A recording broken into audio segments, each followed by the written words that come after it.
free bets to use once mobile sports betting hits Ohio. Plus, 5 customers will win a $100,000 free bet only at DraftKings Sportsbook with code WING1410. Gambling problem? Call 1-800-589-9966. 21 and up. Physically present in Ohio. Eligibility restrictions apply. See terms at DraftKings.com/sportsbook. Subject to regularity, licensing requirements. One per new customer. $200 issued as $825 free bets. No purchase necessary for sweepstakes. Void where prohibited. Ends first day. DraftKings is allowed to operate in Ohio. See terms and official rules at dkng.co/OH.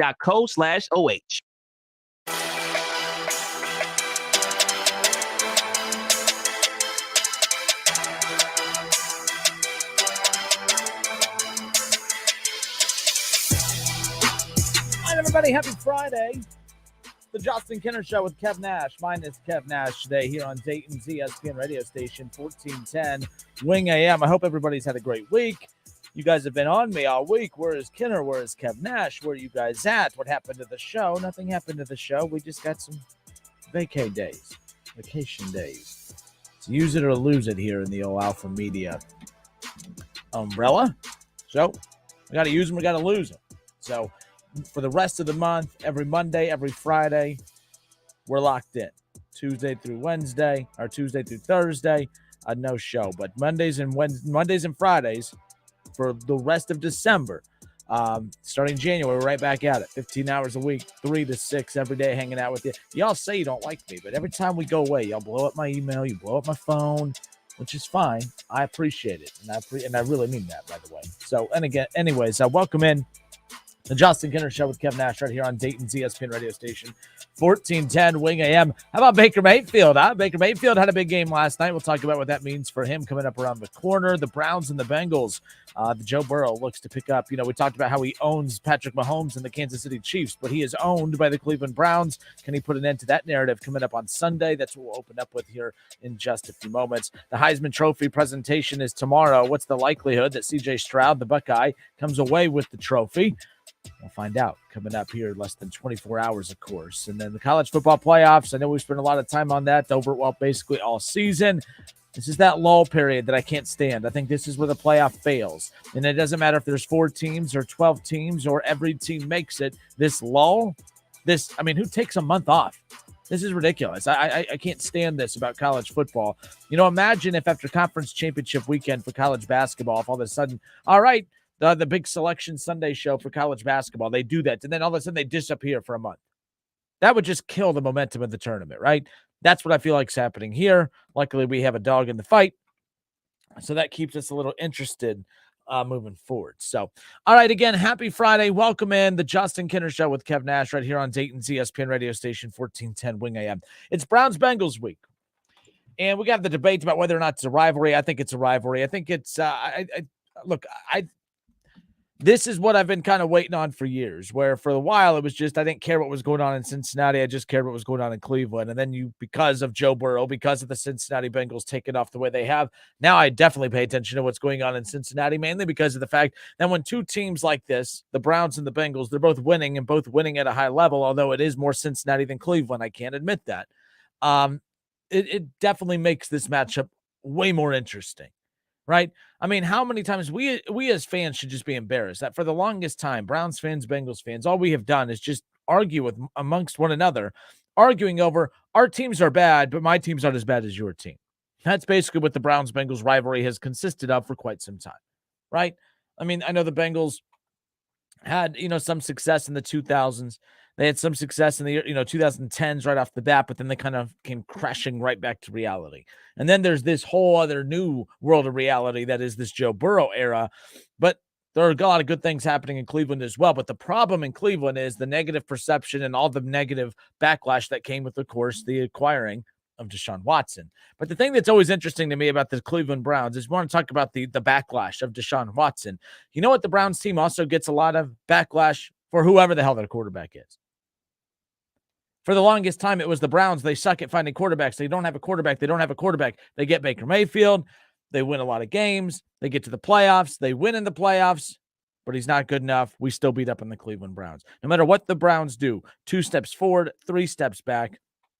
Everyone said it was a desperate move to go get Deshaun Watson. Yes, The Cleveland Browns are desperate to win football games, just like every team in the NFL should be. Now, again, I know that the moral conversation comes up when it comes to Deshaun Watson. I think we've put enough disclaimers on that when we talk to Deshaun Watson, it doesn't have to always do with what you guys want to make it out to be, because I'm pretty sure that if this Deshaun Watson thing that happened in Houston, if that part of the story didn't happen and he was just holding out until the Texans traded him and the Cleveland Browns landed him, you guys would find something else to complain about with Deshaun Watson. Deshaun Watson's just made it easy, right? Like, he makes it easy. That's the thing. Like, you guys aren't, for one, he did not look good last week, but I think even the biggest haters out there know that that's not who Deshaun Watson is. They know how good of a quarterback Deshaun is. But you guys don't have to do homework on Deshaun. He's made it easy for you to hate him. Just keep bringing up his assault cases, right? Every time you dislike Deshaun Watson, oh, what's the assault count up to now, Kenner? What's this? This is all I get on social media. There's no football conversations. We rarely have football conversations when it comes to the Cleveland Browns anymore. I miss the days of Baker Mayfield, right? Like, whenever Baker would have a great game, but hey, he's no Joe Burrow. Those were the great days, right? Now with the Browns, Deshaun Watson can have a great game, and it's not going to matter because you guys are going to counter it with, oh, what's the assault case number up to now, Kenner? That's just how it's going to be moving forward. And it is what it is. So it's going to be interesting to see what happens this coming up weekend, Browns-Bengals. This is a big one. Now, someone's just messaged in saying that Amari Cooper possibly being out stings a little bit. I was not aware of Amari Cooper potentially being out. Brad, I'll have to find that. But at the end of the day, this is a situation where Cleveland is desperate to win football games at this portion of the season. Cleveland needs this game on Sunday more than Cincinnati.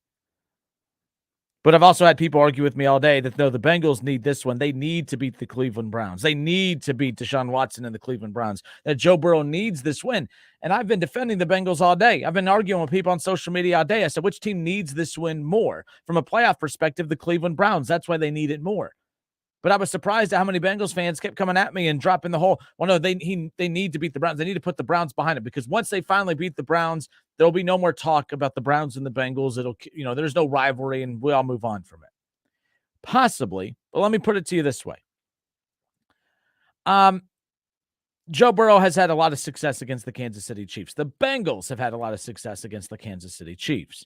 The Browns have had a lot of success against the Cincinnati Bengals, regardless of what quarterback.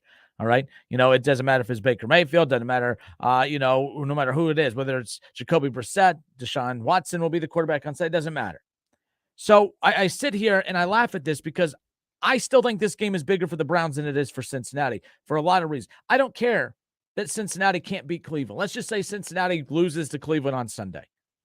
Does that change the fact that Joe Burrow has Jamar Chase, T. Higgins, Tyler Boyd, now P. Ryan / Joe Mixon? Does it change the fact that he has a much improved offensive line?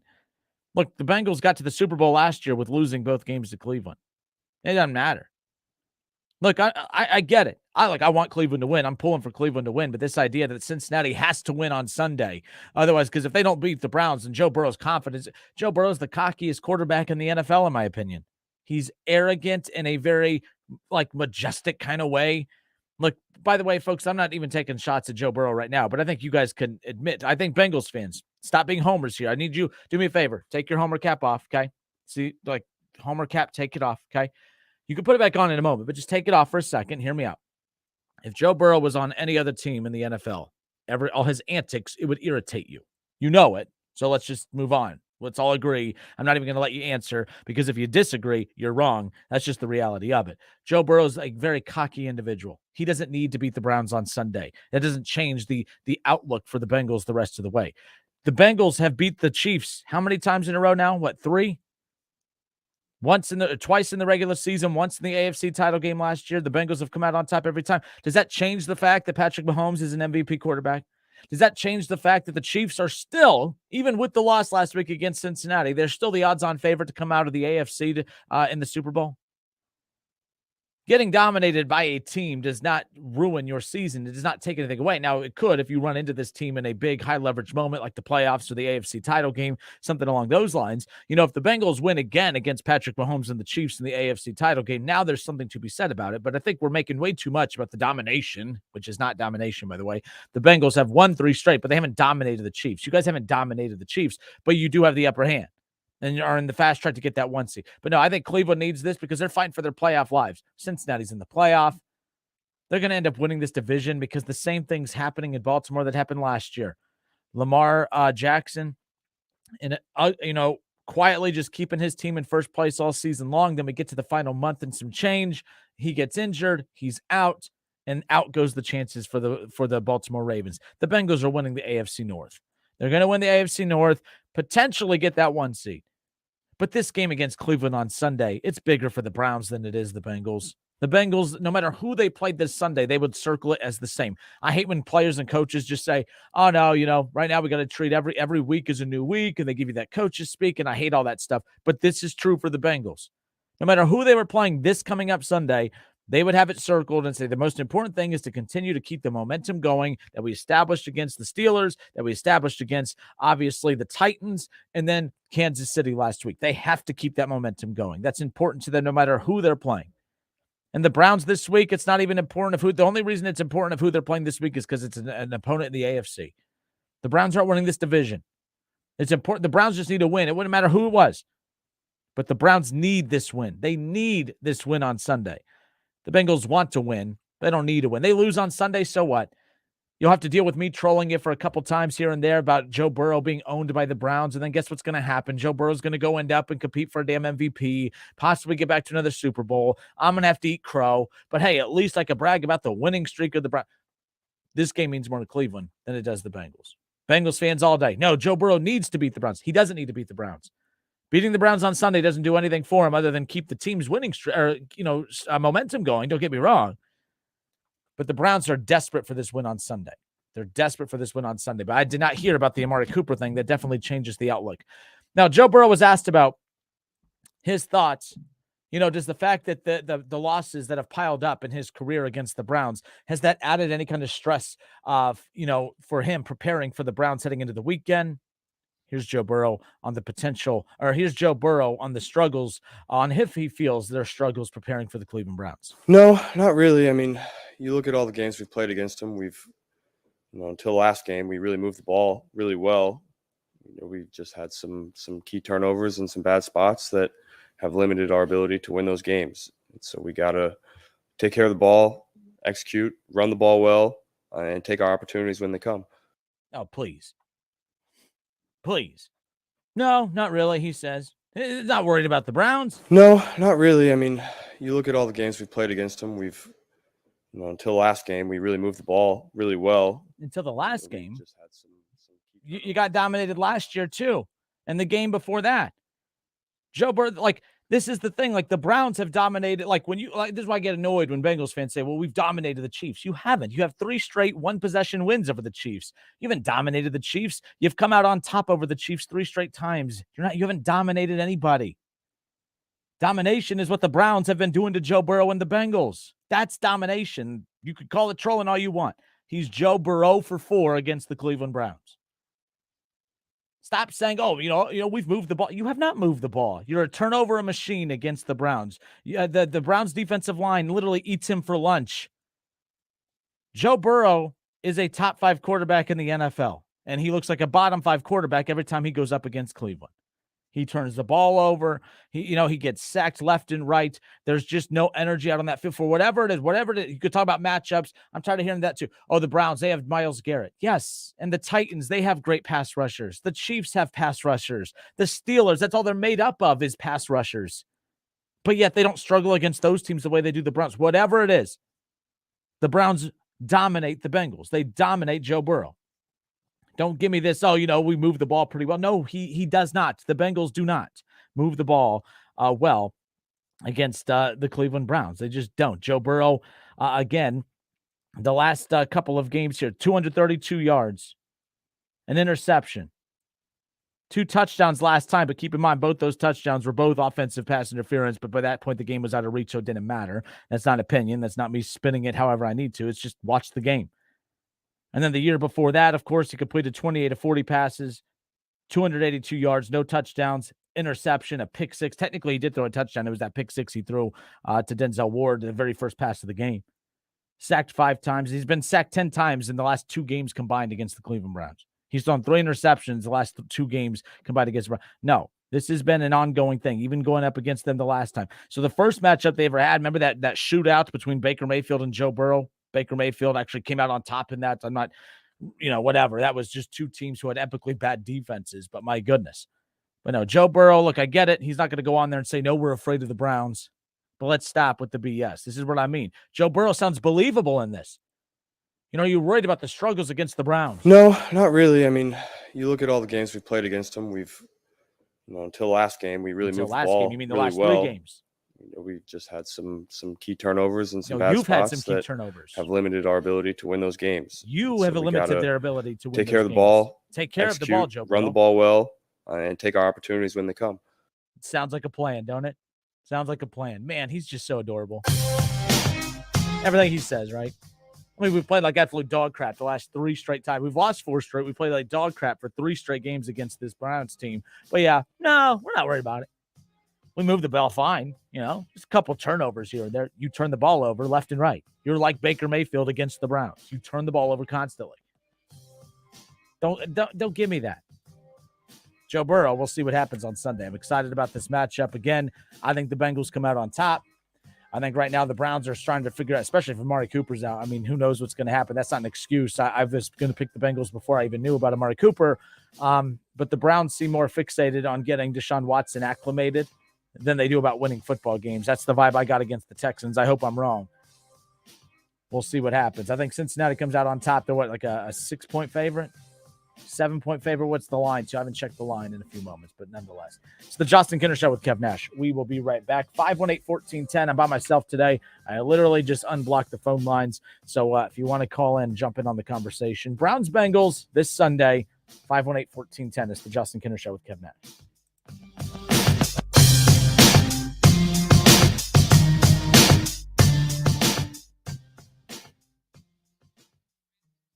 Don't put it off any longer. You know it's time. Time for a bathroom upgrade by Bath Creations. Bath Creations is a leader in bathroom renovations, providing the very best value in bath and shower remodeling and proudly made in the USA. With Bath Creations, you get a beautiful modern bathroom that's safe, comfortable, and affordable. Attention first responders, veterans, and active military. Save $500 off your purchase right now. Visit Poe Avenue in Dayton or online at mybathcreations.com. And upgrade today. I wanted to know why some people who get COVID-19 get it so bad. I found out it may be because they have a high risk factor, such as heart disease, diabetes, being overweight, smoking, and asthma. Even if symptoms feel mild, these factors can increase your risk of COVID-19 turning severe. So if you're at high risk and test positive, there are things you can do, like asking your healthcare provider if an authorized oral treatment is right for you. Learn about an option at treatcovid19.com. This message is sponsored by Pfizer. Thanks to Total Wine, you saved more on all the gifts for the ones you adore. Wine, spirits, beers, all nestled on shelves. Got some advice from our helpful elves. Oh, so many gifts to explore when you go to Total Wine and more. Bottles so delightful, whoa. Price so amazingly low. Love what you find. Always lowest prices at Total Wine and More. Drink responsibly. B21. This holiday, check out Origins, an immersive new Audible original series featuring artists like Billie Eilish telling their stories in their words. Listen now at audible.com/origins. There are many ways to catch the Justin Kinner Show with Kev Nash on 1410 ESPN Radio, weekdays from 3 to 6 p.m. You can catch it live right here on 1410 Wing AM, or you can stream the show at wingam.com. But now we have another way that you can take in the show. You can now watch the Justin Kinner Show with Kev Nash live on ESPN Dayton's Facebook page. Listen, stream, watch. It's the Justin Kinner Show with Kev Nash, weekdays from 3 to 6 p.m. on 1410 ESPN Radio.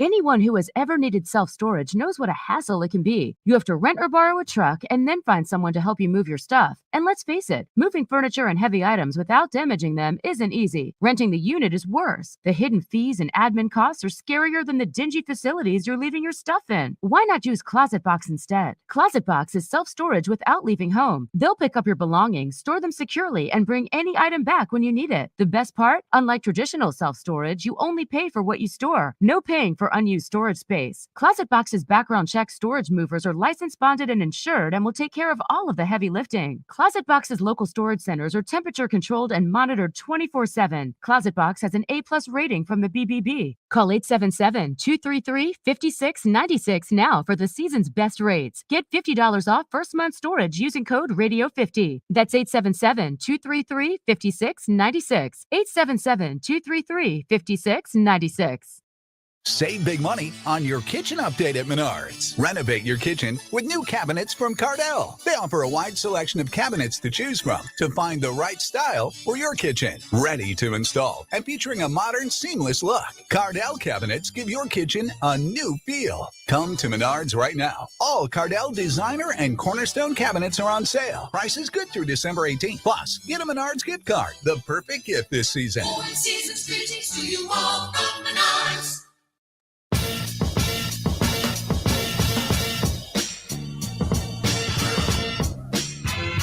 Justin Kinner back with you here on Dayton's ESPN radio station, 1410 Wing AM, 518-1410, 518-1410. That's the number to call and jump in on the conversation.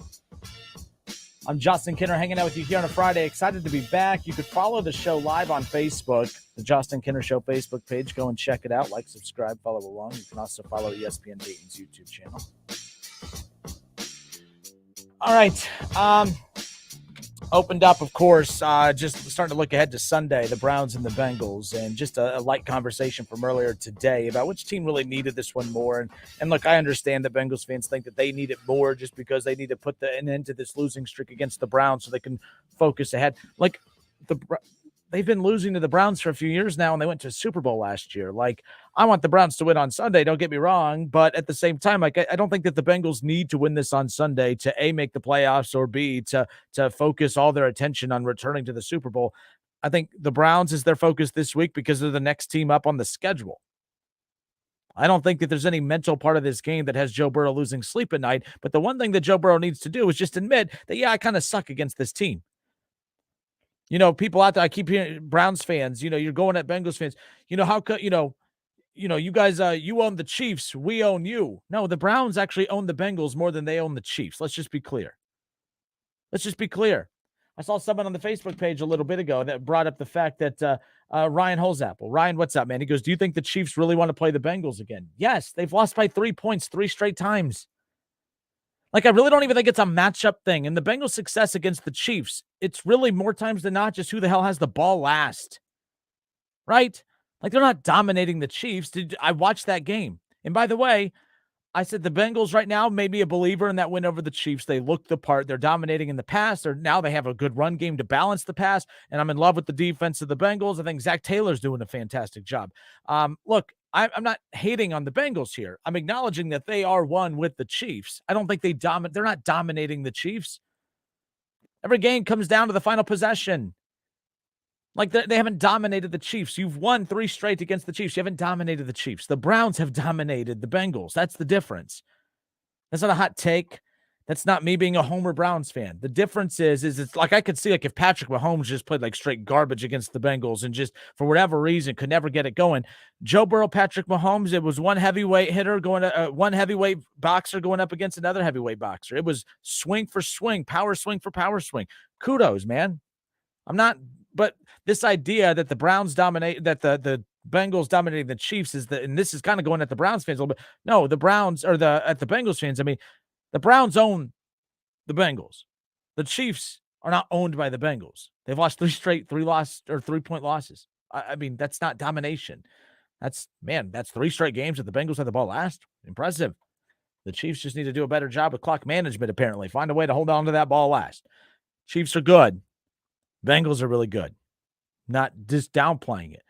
But the result of Sunday, if you really ask me which team needs it more, there's only one team that needs the result to be in that win category that's going to impact the rest of the season. If the Bengals lose to the Browns on Sunday, doesn't matter. They're still one of the top Super Bowl contenders out of the AFC. They're still going to make the playoffs no matter what happens on Sunday. There is one team, though, that if they lose on Sunday, it's pretty much done. And that's the Browns. The Browns need this. They need it more. And it's about to be very, very difficult to do. Look, the Bengals are a good team. That's a hard team to beat. But now they don't have Amari Cooper, or could potentially be without Amari Cooper. that's going to be a problem. That's going to be a problem. So interesting nonetheless. Where did the comment go? Some guy. Oh, some guy. How are you? Hope you're doing well. Some guy says, I believe he's gotten worse versus the Browns. Talking about Joe Burrow over the years. Best games were his rookie year. Took a miracle Mayfield game-winning drive to pull one game out. That was that, swing. I mean, like that was another one of those. Whoever had the ball last was going to win. The Bengals were historically bad defensively that year, and the Browns were as bad defensively. That was whoever had the ball last. That was back when Baker could just move the ball at will for Cleveland. How about his game last night? We'll get to that in a moment. Justin Cox, apparently he's not a fan of me. He says, is this dude like 4'8", right? I mean, based on your profile picture, you make adult films in your garage and you're going to make fun of my appearance, dude? Go away. All right, let's see. Brad Bowser. We all know the Watson move was made for next year. Would love to see him catch fire starting this weekend, though. See, Brad, that's where I disagree. I do not think that the Cincinnati, I don't think that the Browns made this move for next year or for next year. They made the move for this year. You know, like they made the move to win and to win right away. The expectation is to win and win now. You know, I'm not going to give Deshaun a pass just because he's going to be eased into things coming off. You know, a lot of the time, he missed two years. I would be more defensive of Deshaun Watson if he missed 2 years because of injury. He missed 2 years because of him, because of bad decisions off the field, because of bad decisions trying to fight management when, before the off the field issues really took over, it was just the kind of the tiff between him and the front office of the Texans. And then it got real ugly with everything that transpired after.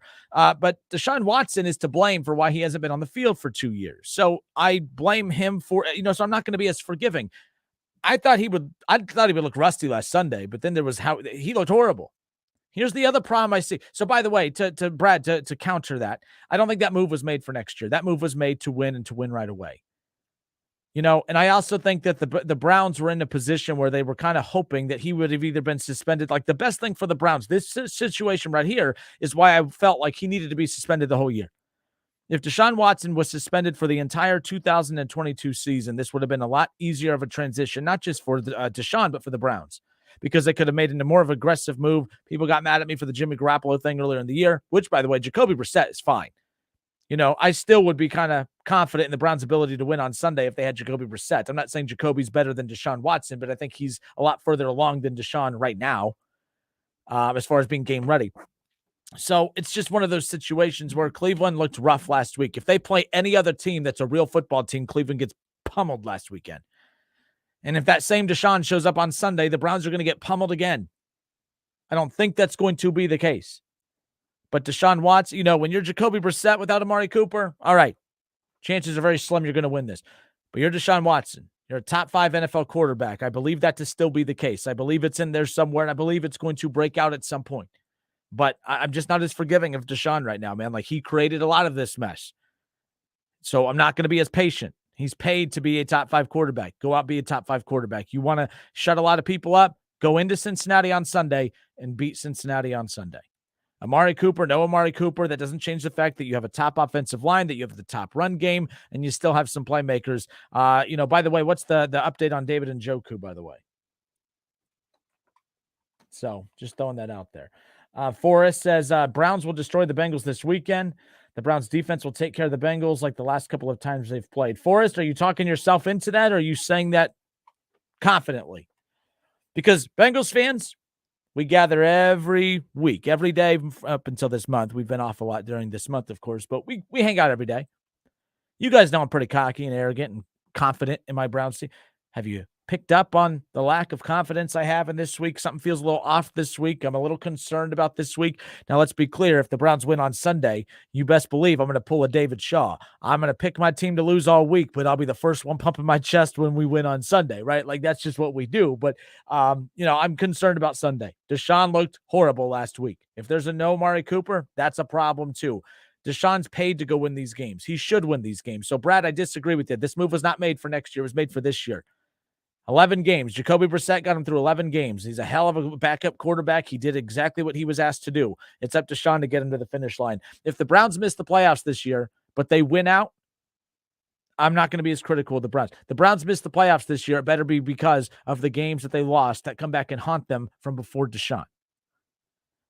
But if they lose because they go get pummeled against the Bengals, he was traded for. They gave up everything to go get Deshaun. They gave up every dime to go get Deshaun to win these games. I know they were winning this game already before him, but again, this is a lot different now. Joe Burrow's an MVP candidate. This is a Super Bowl team. This is the favorite to win your division probably for the next 10 years now. It's up to Deshaun Watson to change that narrative, and it's up to him to figure it out, and he has 48 hours to do so. 518-1410, 518-1410. Dennis Snyder says the Steelers need the Bengals to lose, but it probably won't happen. Let me ask you this. Bengals fans, I've been kind of, other than the Burrow comment that annoyed me, I haven't been bashing your team too much today. I'm acknowledging how good your team is. So let's have an unbiased conversation. Okay? Of the teams that are 5-7 right now, which is the Browns and the Steelers, okay? The Browns and the Steelers, and if Kev was here, I would love to hear his take on this. Which team are you more confident in to make the playoffs? The 5-7 Browns or the 5-7 Steelers? Which team are you more confident in to make the playoffs? Doesn't mean that you're picking them to make. Which team do you think is more equipped to make the playoffs? The Cleveland Browns 5-7, even going up against a very good Bengals team that they could potentially lose and drop to 5-8, or a team like the Steelers, who, again, the Ravens, no Lamar Jackson, Huntley's still pretty good, but they get a win and the Browns lose. All of a sudden, the Browns in last place. The Steelers, all of a sudden, one game behind or one game below 500 and are really fully in the swing of things. A lot of AFC teams. Baker Mayfield helped the Browns last night when it comes to the playoffs. We haven't said that often in years past, but my goodness. Baker finally did something huge for the Browns last night, knocking off the Raiders. One less team for the Browns to have to look up at. I'll talk about that when we come back. 518-1410.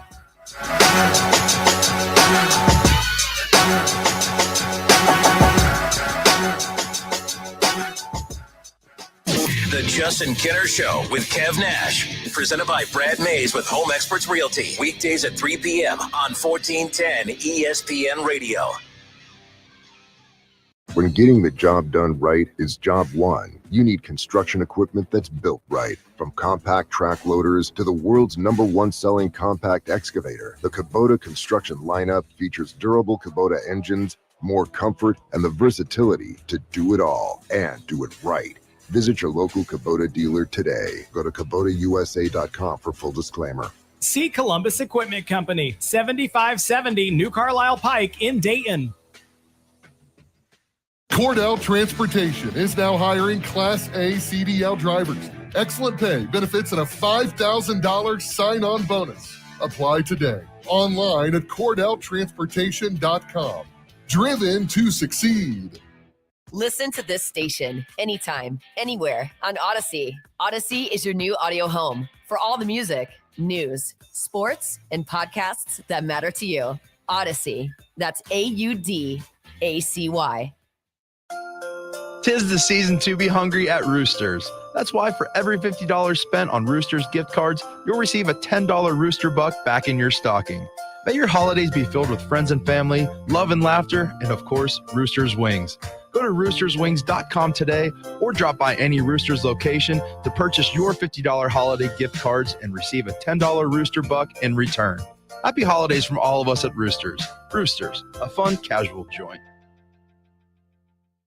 Need to visit the Ohio BMV? Go online first. It could save you a trip. It's now easier and more convenient than ever to get what you need from the BMV online. Need to renew your driver's license? Renew online. And if you need to renew your vehicle registration, visit one of our new BMV Express kiosks or go online. If you do need to visit a BMV agency, use the Get in Line online tool, also found on the website, to save your spot and minimize your time waiting. For more services available online, check out bmv.ohio.gov. Yo, Pablo Torre here, host of the ESPN Daily Podcast. When you want to go beyond your feed, when you want to get inside the score, when you want to get behind the highlight, there's ESPN Daily. Go deeper into the stories of the moment. Get the exclusive access and insider perspective that only ESPN can give you. ESPN Daily, hosted by me, Pablo Torre. Listen and subscribe wherever you get your podcasts. Get in zone, AutoZone. Welcome to AutoZone. What are you working on today? Thinking about gas mileage. You know, changing your oil with a full synthetic oil like Pennzoil Platinum can help your engine get more miles. Right now, you can get 5 quarts with an STP extended life oil filter for only $38.99. Get everything you need for better fuel efficiency at any of our 6,200 stores or on AutoZone.com. Get in the zone, AutoZone. Restrictions apply. Polking Bowling Centers are your connection for family fun or a great night out with friends. Ring in the new year with your family and friends with a bowling party as we count down to 2022. Polking offers all the party favors and a great food menu this New Year's Eve. This event sells out every year, so don't wait. Reserve your lane today. Safe, sanitized, and socially distanced. Let the good times roll at Polking Lanes in Dayton on Wilmington Avenue, Polking Woodman Lanes in Kettering on Woodman Drive, and Polking Lane South in Centerville on Kingsridge Drive. It's time to say goodnight to that check engine light with the free AutoZone Fix Finder service. It'll help troubleshoot the likely cause of your light for free. Restrictions apply. Get in the zone. AutoZone.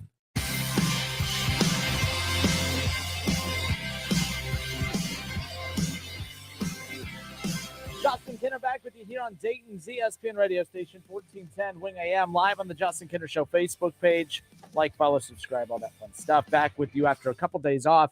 I know people all over me the last couple days we've been off. We're going to be off a couple days next week as well. But I promise you through the month of December, every Monday, every Friday, we will be live for sure. Kev and I, again, a lot of PTO days. It's use it or lose it here under the O Alpha Media umbrella. But I promise you every Monday and Friday for sure, 3 to 6, we're live. Once January hits, that's when it resets and we have to be at work and have to, do all that stuff. But no, nonetheless, just keep that in mind. We're not bailing or anything. Someone thought I got kicked off the air. I always understand why people think that because I say a lot of stupid things. And I know one of these days I'm probably going to cross the line. But until then, just keep having some fun. Even though I do upset some people from time to time. So we're talking about the Bengals and the Browns. Big one coming up on Sunday. The Browns have won 4 straight over. They've dominated the Bengals since Joe Burrow took over. I've talked about it already. I'm repeating myself a little bit. But when it comes to the fact that people are talking about how the Bengals dominate the Chiefs, the Bengals don't dominate the Chiefs. The Bengals have beat the Chiefs 3 straight times.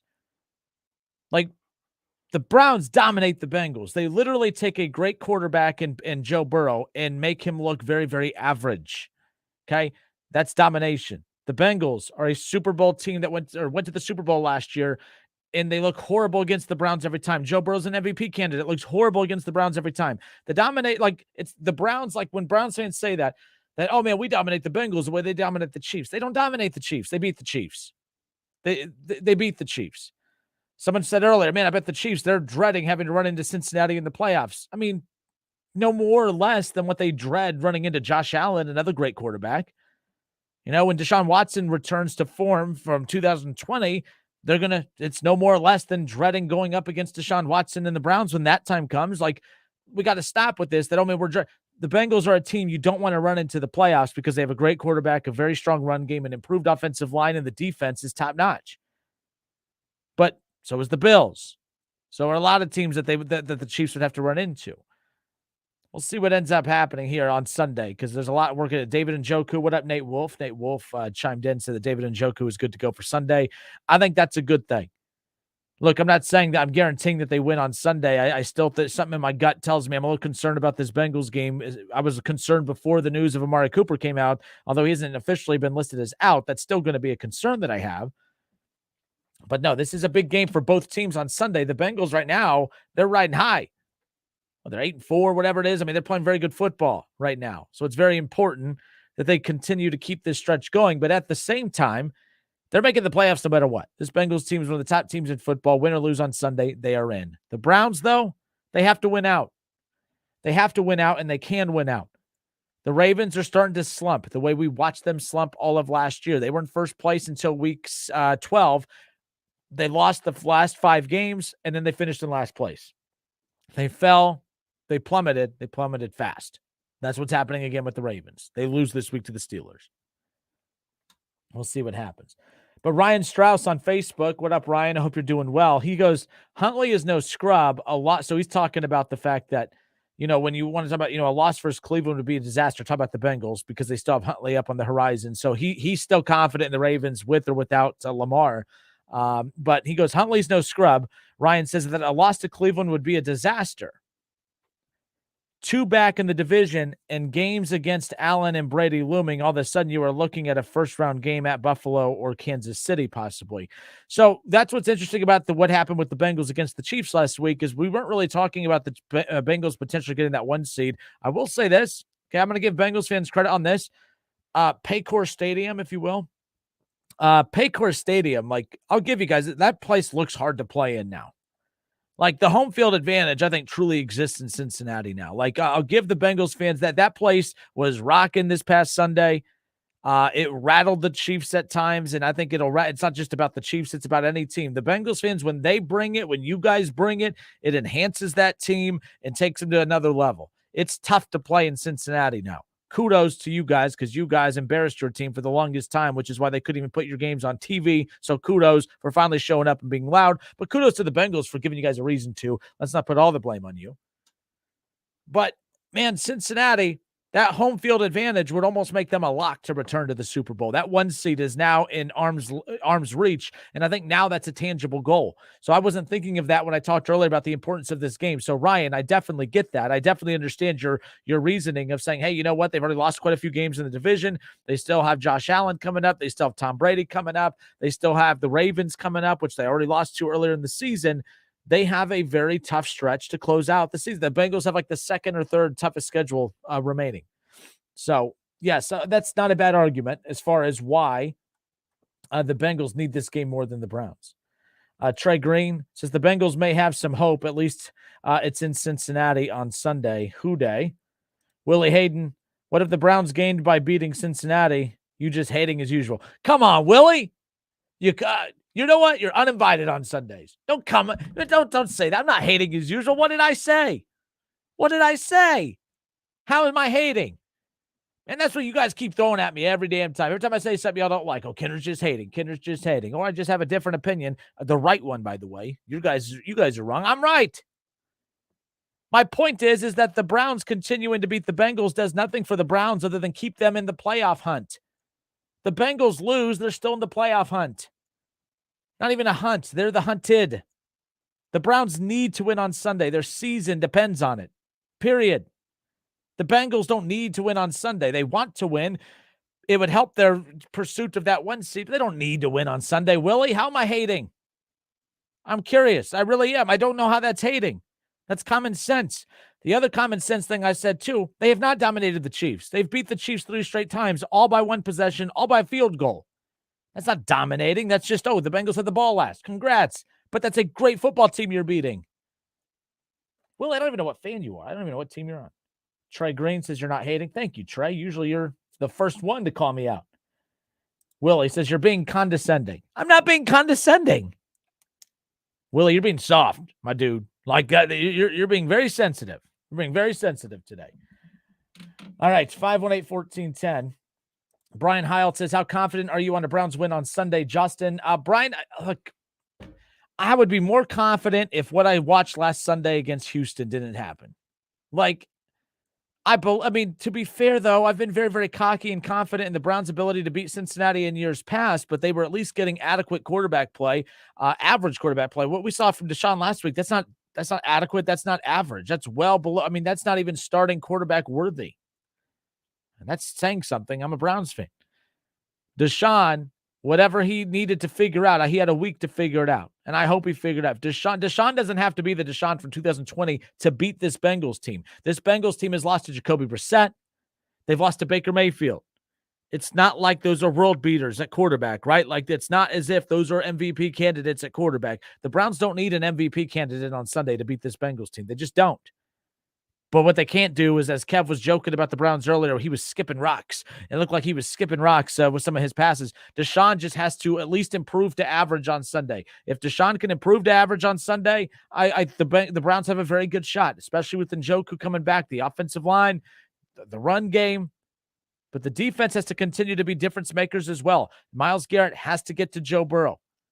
But it's going to be a lot more difficult. Myles Garrett has been able to feast on Joe Burrow and the Bengals in years past. He was able to feast on Joe Burrow about a month and a half ago on Halloween. But here's the deal. kudos to the Bengals offensive line, because that's been my number one target outside of quarterback as far as, punching them around a bit. That offensive line is playing really, really well. Usually I would have some kind of comment about, they haven't faced anyone. They had, the Steelers had Watt, the Steelers had Hayward, the Steelers had plenty of guys to put pressure on Joe Burrow, and they didn't. The Titans have one of the number one pass rushing defenses in the NFL. They couldn't get to Joe Burrow. The Kansas City Chiefs, they have good pass rushers. They couldn't get to Joe Burrow. So, really, this is going to come down to Deshaun Watson just improved the average. You got a chance to win this, and they got to get to Joe Burrow. Be average at quarterback, get to Joe Burrow. The Browns are fine. But he can't be out there skipping rocks. I'm a little concerned. Brian, what about you?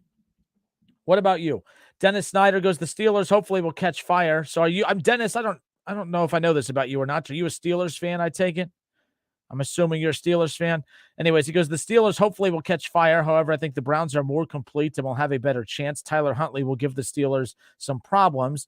Deshaun Watson will have a breakout game this Sunday. God, I hope you're right. I hope what you're saying is true when it comes to that. But here's the problem for the Browns. That win last night by Baker Mayfield and the Rams was huge for Cleveland. Cleveland's 5-7. They're 2 games out of that 7th spot in the playoff picture, which is why this is huge for the Browns, this game on Sunday. They have to win on Sunday. All right? They have to win on Sunday. Here's the problem, though. From the 6th position down, the Browns have lost all these teams. The Browns have lost to the Chargers, are 1 game ahead of them right now. They've lost to the Chargers. They lose that tiebreaker. New England, they're 1 game behind New England. They lose that tiebreaker. They're 2 games behind the Jets. They lose that tiebreaker. All right, the Dolphins have a tough game coming up this weekend. If they lose, they're 8-5. The Browns, if they win, they're 2 games behind the Dolphins. They lose that tiebreaker. The 4 teams ahead of them right now, they all own the tiebreaker over Cleveland. Cleveland, though, has 4 winnable games after this weekend against the Cincinnati Bengals. Should be favored in 3 of the final 4. If they could do that, if they could get out Sunday, the Browns have a shot to make the postseason. Bengals fans, I get it. There's a lot more of you listening to Browns fans right now. You don't really care about that.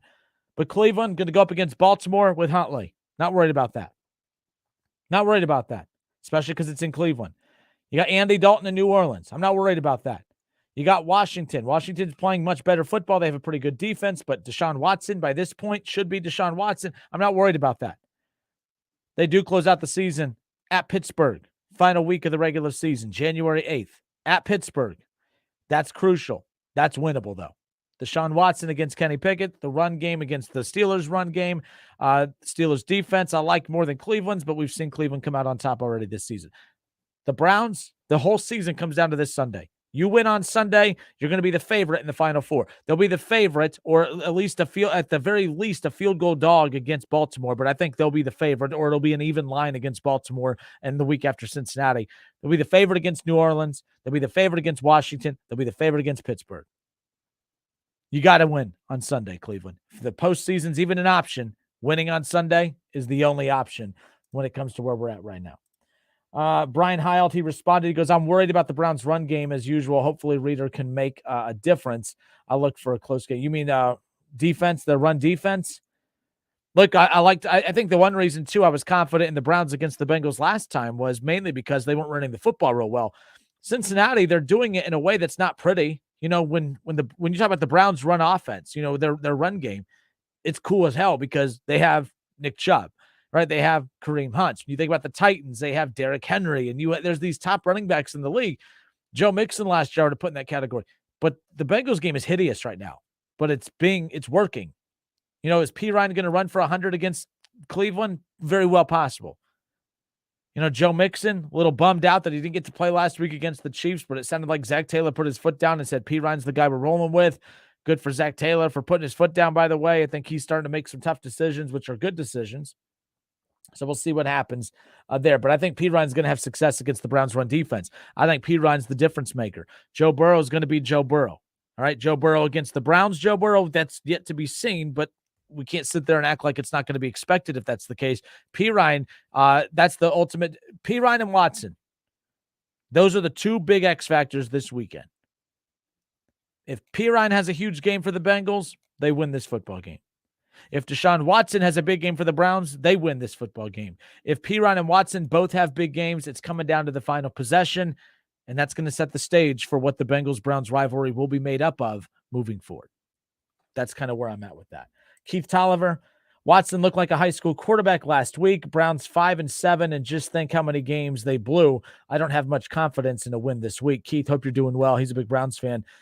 Yes, that's the problem too, especially when you look back at the standings and you look at all the teams that they're up. It's one thing to get blown out. Like the Patriots lost, that was a legitimate loss. You got your ass kicked, Cleveland, by the New England Patriots. All right, you got your ass kicked. That wasn't one of those, oh, we should have had that one. New England beat them soundly. That's a loss. But the Chargers game, that was my very first Browns game I've ever been to. Chargers at Cleveland. I thought the Browns had it.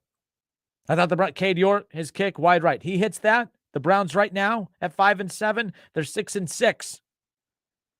They're 6-6, and then if they beat the Bengals on Sunday, all of a sudden they're 7-7, and they're a game back of the Bengals. I mean, my goodness, how different. And then the Jets, an 11-point lead with 90 seconds to go. Woulda, coulda, shoulda. But us as sports fans, how many of you do this all the time? And you don't have to sympathize with me or the Browns. I'm not asking you to. But you know what? You know that feeling that we're talking about as Browns fans, right? You know what we're talking about. Where you go back, look, the Browns have, they have 7 losses, okay? I'm not going and saying, man, 1 or 2 different plays, all of a sudden we're not talking about 7 losses. We're talking about being 12-0. No, that's not what we're talking about here. 2 losses, though, that should not have been losses. That damn Jets game. You win that, you're 6-6 right now. The Chargers, Cade York makes that kick. They're 7-6 right now, and a game back of the Bengals with a chance to tie it heading up this weekend. 2 games. 90 seconds against the Jets, and that damn kick against the Chargers is the difference between the Browns looking up at everybody else and sitting at home. Or, being in the playoff picture at this point. They're back in the playoff picture. The Raiders losing was huge. The Jaguars losing was huge. The Colts losing last week was huge, right? Denver, give me a break. We're not focusing on Denver. But the Jets continue to drop. The Dolphins, I like Tua. I'm pulling for the Dolphins. I think they're a fun team to watch, especially with Tyreek Hill. But they need to continue to drop. They're struggling. We don't even need these teams to lose out. I was talking with a friend last night. Kept talking about the fact they just need to go 3-3. So, this Miami team. At 12, they have 5 games. They go 2-3. 2-3. Look at Miami right now. The Dolphins are 8-4. All right, they have a tough stretch coming up. But they're at LA. They're at the Chargers. This is a tough one. I think we need, I need the Dolphins to win this one. But then they're at Buffalo. Then they got Green Bay. Then they're at New England. And then they got the Jets. That's a tough finish for the Dolphins. Let's just say they beat the Chargers, but they lose to Buffalo. They lose to Green Bay. That's 1-2. Let's say they lose to New England 1-3 and then beat the Jets. That's 2-3. They go 2-3 and the Browns go 5-0 with that. The Browns are in. The Browns have to win out to make the playoffs. I don't know how much I'm counting on that. I don't know. 518-1410. 518-1410. That's the number to call and jump in on the conversation. Mark Smith, would've, could've, should've. Man, no sympathy from him. Ryan Strauss. York makes that kick versus the Chargers. The Chargers are probably looking for a new coach after that awful 4th down call. Yeah. Well, I think his job's on the line anyways. I think that dude, unless the Chargers make the playoffs, I think that's exactly where you're going to see Sean Payton next season. 518-1410. I see the calls are coming in left and right now. Let me get you guys on hold. We'll be right back. Top of the hour, 4 o'clock. Coming up next.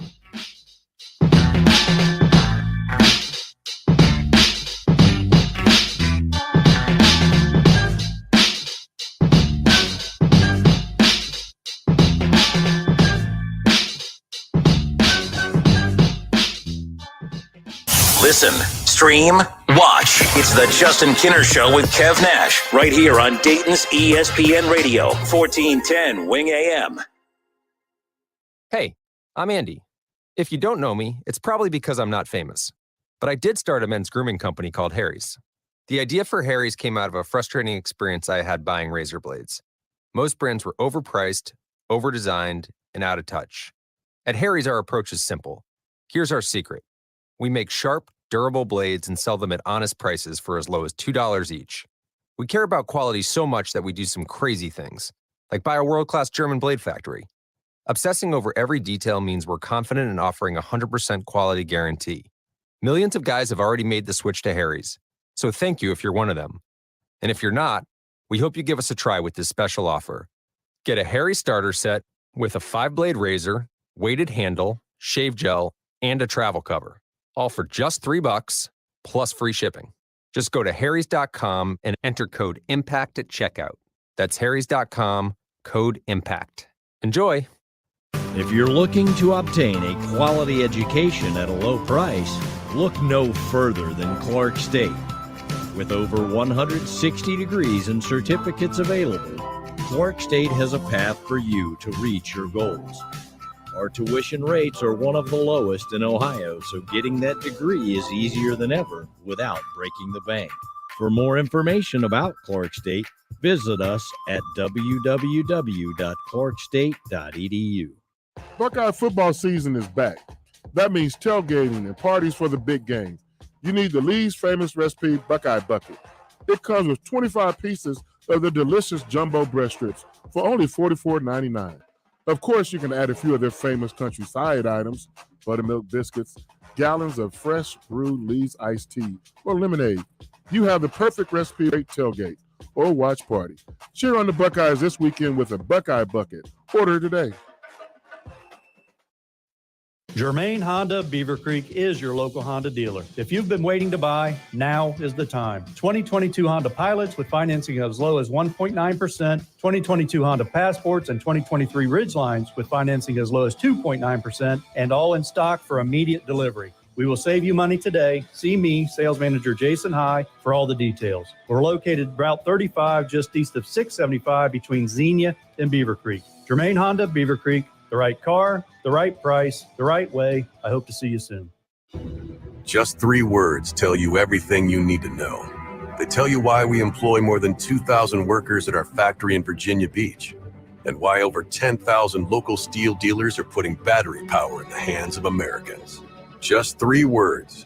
Made in America. Real steel. Find yours at steelusa.com. The majority of steel products sold in America are made in America of U.S. and foreign materials. Batteries and chargers are sourced internationally. How did hiring the right person become so difficult? Well, it doesn't have to be. Alpha Digital already has targeted databases built to very qualified candidates that are just looking for the right opportunity. That allows you to target exactly who you're trying to reach with a budget that is customized just for you. Learn about all the possibilities by going to alphamediadigital.com today. Find your next star employee with alphamediadigital.com. It's time to say goodnight to that check engine light with the free AutoZone Fix Finder service. It'll help troubleshoot the likely cause of your light for free. Restrictions apply. Get in the zone. AutoZone. WING 1410 Dayton. Dayton's ESPN Radio.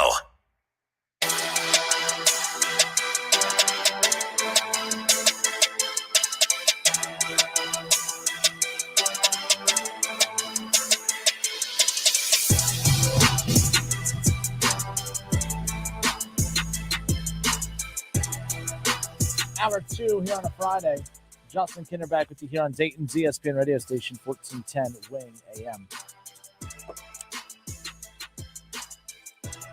518-1410, 518-1410. That's the number to call and jump in on the conversation.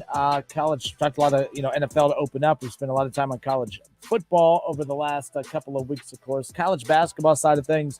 Dayton Flyers return home to the arena tomorrow. They got UNC Asheville coming to town, and much needed opportunity for the Flyers as they look to rebound after that tough loss against Virginia Tech the other night. In fact, tomorrow at Tim's Bar and Grill, former Dayton Flyer Norm Greavy and myself will be live at Tim's Bar and Grill for the Talking Out Loud pregame show. I'm sitting in for Sully tomorrow, but Norm Greavy and I, we got it all under control. Tomorrow, starting at noon at Tim's Bar and Grill for the Talking Out Loud pregame show. Excited to reunite with Norm. Him and I did the TBT games over the summer.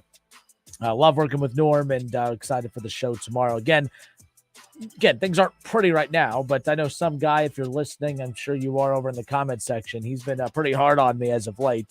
Look, let's be clear. When it comes to this Dayton Flyers team right now, it's hard to evaluate who the heck they are, because it's not fair to look at a team with the expectations that they had coming into the year and then match it up to where they're at now and ignore the fact that injuries have plagued this team. I'm very well aware that injuries have plagued this team. But at the same time, if we're going to have an opinion about how a team looks and is performing out on the floor, you still have to have those opinions as well. Yes, the reason that they're not playing well may be because of the injuries, but it doesn't change the fact that because of that, this team does not look good in these key areas. But I tell you what, I didn't get to watch Norm Greavy play at UD back in the day, but I've heard he's quite the distance shooter, by the way. I think that's what this team desperately could use. They need a Norm Greavy, but we need a Norm Greavy. So tomorrow, Tim's Bar and Grill, 12 o'clock noon tip-off, I should say, is when the tip-off to the pregame show starts, 2 o'clock, UNC Asheville, Dayton Flyers back at home. But they need to get back at home. They need to get a win tomorrow. I think they get the win tomorrow, but it's going to be ugly for a little bit. Look, I don't know what the outlook is as far as when they're going to get some of these key guys back.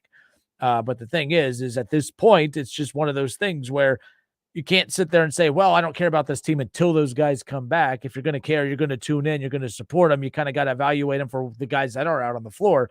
But it's unfortunate. This non-con was put together to put them in position for an at-large, but that was put together for a roster that was supposed to include Malachi Smith and Kobe Elvis, and they're supposed to, and Brea consistently and guys like that. That just hasn't been the case. So it's been interesting to say the least. But again, talking out loud pregame show tomorrow, Norm Greavy and myself. 518-1410, 518-1410. We spent that entire hour talking about the Browns and the Bengals. I am not as cocky. I am not as arrogant about the Browns' chances coming up this Sunday.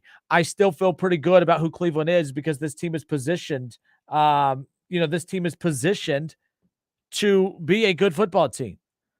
That's the thing right now at 5-7. And if Kev was here, the bell's on the other side of this computer that you guys can't see. I should have reached for. I'm going to make all the excuses in the world.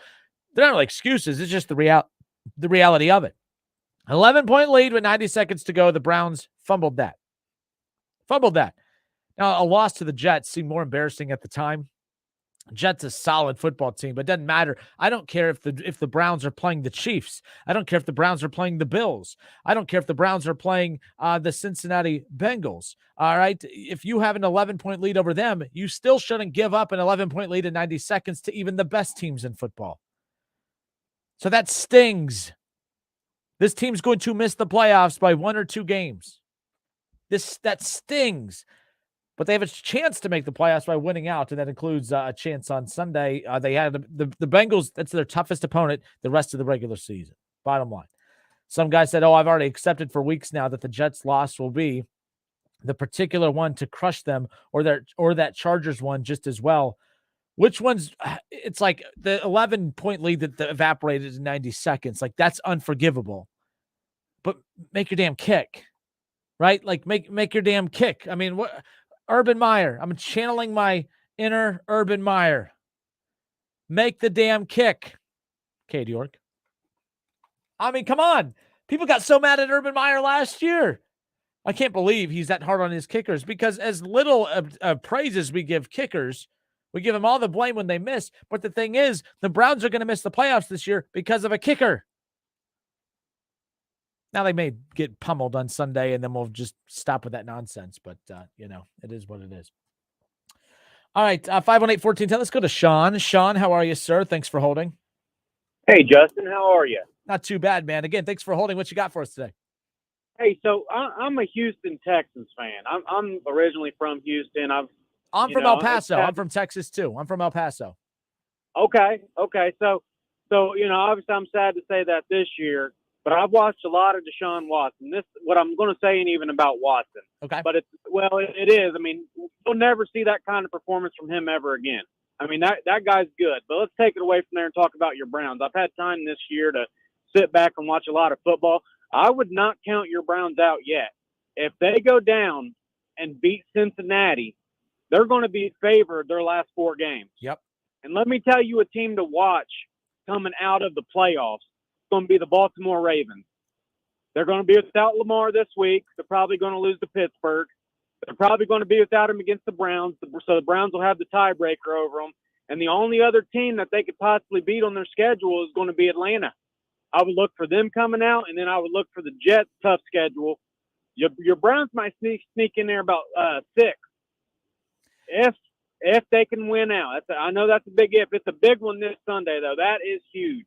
No, and you know what? So it also depends too. So if the Browns lose on Sunday, you have to the Chargers and Dolphins are going head to head this week. So that's one of those teams will pick up a loss and that'll push them back further. That's one less team for the Browns. I shouldn't say have to worry about. They're going to have to worry about it because win, lose and lose moving forward. They have to keep an eye on that. But the Dolphins, the Jets, the Patriots, Chargers, 4 teams the Browns have lost to already. The Jets are declining. All right, the Dolphins have a very brutal schedule moving forward. And then the Patriots, I think the Patriots can get to 9 wins. I think the Browns end up with 9 wins. I think the Chargers could end up with 9 wins. And I think the Jets can get to 10 wins. Honestly, it's the Chargers, the Patriots, and the Browns. I think it's going to come down to a 3-way tie between those dang teams for who gets that last spot when it's all said and done. I agree with you wholeheartedly about the Ravens. If there's no Lamar Jackson, they're 8-4, and I think all 8 of their losses have been hideous. Sean, has any of those 8 wins made you convinced that they're a great football team? But hey, just win, baby. They're not a good team. They're not a good team, and they're even worse without Lamar. At least he can run a little bit, but look at the teams they're losing to. They just lost to Jacksonville, and I'm not. Sean, you there? At 5, and then I think it's the rest. Hey, Sean, start over real quick. You cut out there for about 10 seconds, so start over wherever the hell you think you were 10 seconds ago. I'm no, sorry. You're good. You're good. I'm not even counting the Dolphins. I think they get in there at 5. I think Cincinnati's going to win the division. Then I think you got to worry about those other teams. So I think you got to be big Miami fans this week and want them to beat the Chargers. And that's another team regressing. Yeah, this playoff picture tightened up real quick, and it's in benefit. It's helping the Browns. The Browns could lose Sunday and still have a shot, but you got to beat the Bengals on Sunday to almost really control what happens the rest of the way. But it's going to be tough no matter what. But they got to win on Sunday. They got to win on Sunday. Well, hey, good luck, Justin. Appreciate you, Sean. Thank you. 518-1410. Dick, hey, how are you, buddy? Hey, good show, Justin. The music had stopped because of this holiday, but I agree with you. I can remember in the years about 3 or 4 years ago, the Bengals were going sky high and the Browns knocked them out of the playoffs. Oh, yeah. I can't. Yeah. But, I agree with you. I think it's so important that, we win this game. And I'm surprised they came back. Everybody wrote them dead, but they started – with Jacoby there and Chubb running the game, it was pretty good, wasn't it? They did a lot of good things with Jacoby Brissett, but there was also a lot of bad things. While we're sitting here, we're talking about 11 games with Jacoby Brissett. Yeah. 2 of those losses should have been wins. Talking about the Chargers, talking about, of course, the Jets. But, even then, if the Browns would have beat the Chargers, that would have been more of a bad decision by Staley than anything. Look, the Browns, we can't focus on the past 2 too much, but they have to win on Sunday. That is the most important thing right now is winning on Sunday. It's funny. I was waiting last night, and it was so crowded. The End Zone show I call, the other night I tried to call, but it's funny. I called Deron, and he says, Tony says, Dick's always with the customer. He says he's always upbeat, and Jimmy says he's, they ask about me, don't they? Every time. They always ask, how's Dick from Dayton doing? Yeah. I brighten them up, don't I? Every time, just like here. Yeah, I know. And Dustin, I just, I'm happy. It's nice to hear Jimmy Donovan curse. The paper did a little story on me. I put when Gib Shanley died, it was about they're all in heaven. But, I grew up, my family, but you could not beat the Browns radio or TV crew that used to, the past, Gib Shanley, Nev Chandler, Casey, and, now Jimmy. And do you miss Doug Deacon? Yes, absolutely. But, hey, Dickie, we got to keep it moving. Who you picking? Send us out with who you pick on Sunday, Browns or Bengals? I'd take the Browns. I say 23-20 if York makes that field goal. 23-20, Browns over the Bengals. All right, good stuff, Dickie. Appreciate you. Appreciate you. Bye-bye. All right, 518-1410, 518-1410. That's the number to call and jump in on the conversation. Speaking of conversation on Facebook earlier today, a lot of people, a lot of networks out there pushing out content regarding who the MVP favorite is in the NFL right now. And Joe Burrow definitely did his part last week to put himself in that conversation. But what's the likelihood that he should be favored over the likes of Patrick Mahomes or Tua Tagovailoa, and hell, even names like obviously Jalen Hurts? A lot of Jalen Hurts, a lot of all of a sudden these phantom Eagles fans I've never heard of on the Facebook page coming at me left and right, arguing with my listeners about this idea that Jalen Hurts, by the way, Jalen Hurts has numbers that are on pace with Jared Goff, except Jared Goff's on a very average to below average football team and Jalen Hurts doing it on a very good football team. Like, I like Jalen Hurts. I think he's a great story. But let's be clear, him as the MVP favorite is just kind of a ridiculous statement to make. The Eagles have had one of the easiest strength of schedules in all of the NFL. All right, I know we could talk about how deep the NFC East is, but I mean, it's really, it's deep, but at the same time, look, the AFC North, I'll take the AFC North is better than the NFC East, and that's with Cleveland being an average football team. Look, the Dallas Cowboys, I'm not sold on the Dallas Cowboys. They're a 17.5-point favorite over Houston this week. What in the world? Take the under on that. They probably beat Houston. Don't get me wrong. They're not going to win by more than 17. But stop it with that.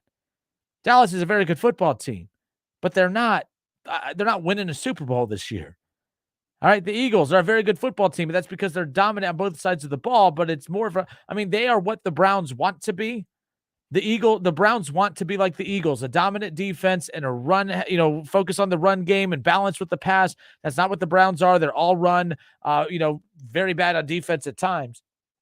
But I'm sorry.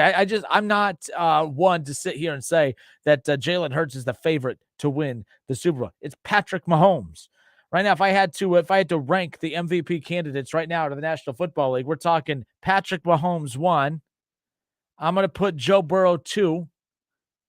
And I'm going to put I'd put Tua probably at, I'm going to put Tua at 3. I want to put Tua above Joe Burrow, but Joe Burrow right now, especially right now, he's playing the best football he's had all season. I'm going to put Joe Burrow right behind Patrick Mahomes. Josh Allen's there as well, but let's be clear, Josh Allen's numbers have dipped significantly. Now, I know he's playing injured, but at the same time, I think when you look at the outlook of who's going to potentially come away with it, I think it's going to be Josh Allen as we currently sit here. Patrick Mahomes. But Josh Allen, I'm worried about that injury as far as whether Jalen Hurts, I'd put him 4th. We're going to sit here. We're going to talk about what makes Patrick Mahomes so great. Patrick Mahomes isn't great just because the Chiefs are 9-2, but you want me to believe that Jalen Hurts is great just because the Eagles, all right, the Eagles are 11-1. Oh, I'm sorry. Hold on. The Chiefs are not 9-2. They're 9-3 now. Bengals gave them that loss. Why is it we throw out the right? Look how good the Eagles are playing. Yes, they're a good football team. That's why he's in the MVP conversation. If the Eagles were 5-7, we're not talking about Jalen Hurts as an MVP candidate. And they're not 11-1 because of Jalen Hurts. They're 11-1 because of that defense. And they're 11-1 because they're a good football team. But this idea that Jalen Hurts deserves the MVP over Patrick Mahomes or Joe Burrow or Josh Allen, you got to give me a break. And the only reason someone asked, why would you pick Patrick Mahomes over Joe Burrow? The difference between the reason I'm going to give it to Patrick Mahomes over Joe Burrow, even though Joe Burrow just beat Patrick Mahomes. And now this is you guys will mistake it as me hating, and that's fine. But Joe Burrow has T. Higgins, Tyler Boyd, Jamar Chase. He has every weapon you can imagine. That was Patrick Mahomes for many years when he had Tyreek Hill, right? He had all these weapons. He has Juju Smith-Schuster and Scantling. That's who he's going to war with. And that's who he's winning with. And that's who he almost came out on top over Joe Burrow with Jamar Chase, T. Higgins, Tyler Boyd. Like, I'm not punishing Joe Burrow, but I think right now it's, who's the most, it's an MVP, most valuable and most impressive. Joe Burrow's impressive. If we're talking about these guys, they're impressive. Tua Tagovailoa has been beyond impressive. Jalen Hurts has been impressive. All these guys have been impressive. That's why we're talking about them. But who's been more impressive? Which guy is more impressive right now than anybody else? That's Patrick Mahomes. This isn't a shot at Joe Burrow. But when Joe Burrow lost Jamar Chase for the last month and some change, Joe Burrow was not the same Joe Burrow. The Bengals kept winning. But Joe Burrow was not an MVP quarterback the last 4 weeks, 5 weeks. Before Joe Burrow looked like an MVP with Jamar Chase this past Sunday. Joe Burrow has not looked like an MVP in the last month. Period. Joe Burrow averages 300 passing yards a game, 2.5 touchdowns a game. When there was no Jamar Chase, he still had T. Higgins. His numbers dropped. He averaged about 260-something passing yards a game, which isn't terrible, but it's not MVP. Oh, he averaged without Jamar Chase. You know what else he averaged? He averaged a half a passing touchdown a game. That's not MVP. Now you're probably saying, so you're going to punish him because he had 4 games without his top wide receiver. You still had T. Higgins. You still had Tyler Boyd. You still had the run game, the offensive line. You still had one of the top defenses. Joe Burrow did what he was supposed to. He went out and won football games. It doesn't mean that you just hand him the MVP because of Patrick Mahomes, Juju Smith-Schuster, Scantling. Sorry. Like, that's just kind of where I'm at with that.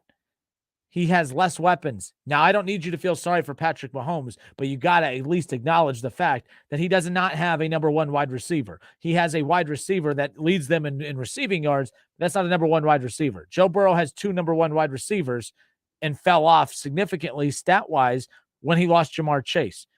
You have Patrick Mahomes, who lost Tyreek Hill. Look, and by the way, like, this is the other thing that's fantastic about all this is the fact that you had Tua Tagovailoa, who was a very average quarterback a year ago. You give him Tyreek Hill, he's an MVP candidate now. Man, you lose Tyreek Hill, Patrick Mahomes, his numbers are going to plummet. His numbers are better than last year. Patrick Mahomes, the offense is not better than last year.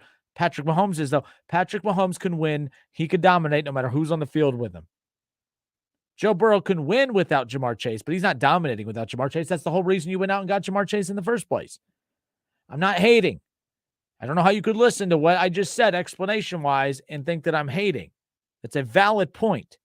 If Jamar Chase would have exited and Joe Burrow would have still thrown for 300-plus yards and 2.5 touchdowns a game and all that stuff, you wouldn't hear a peep from me. Joe Burrow needs Jamar Chase to be that MVP caliber quarterback. Without Jamar Chase, Joe Burrow is Jalen Hurts, 2 really good quarterbacks who can win you football games, but they're not doing anything that's more impressive than what all the other elite quarterbacks are doing right now. Patrick Mahomes, Josh Allen, Joe Burrow. Joe Burrow, I think, is probably going to finish second in MVP voting. I have no problem with that. But if you're asking me when it comes to how close it is between those two, MVP-wise, I got to roll with Patrick Mahomes. But that's not a slight at Joe Burrow. And I'm not saying I wouldn't give it to Joe Burrow because he was without Jamar Chase for 4 games. My point is the fact that Joe Burrow and Patrick Mahomes, it actually shouldn't be close.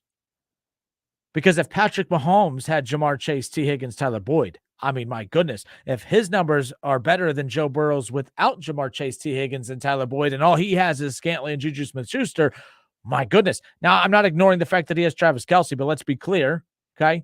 Let's be clear. Your tight end should not be your number 1 wide receiver, no matter how good he is. And Travis Kelce's the best in football right now. But let's stop with that.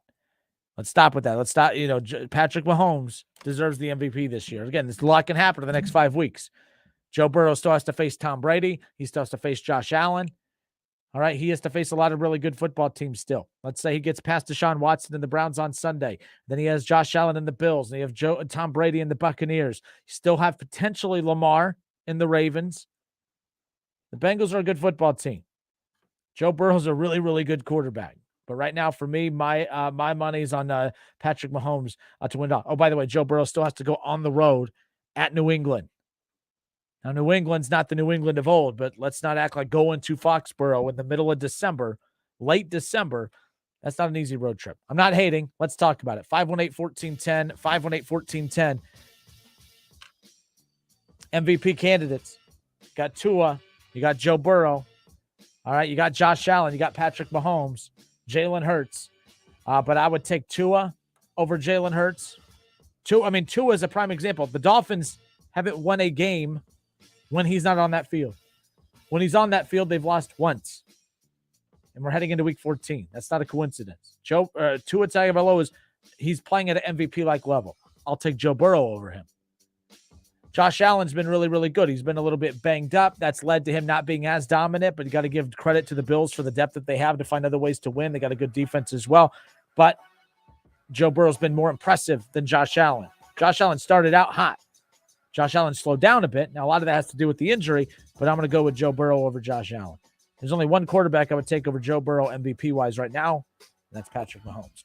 518-1410. I see Packers fan Tim. He's going to be first up. I see Eric and Nick. We have 5 more spots open. 518-1410. MVP, National Football League, 14 weeks in. Who's your favorite? We'll be right back.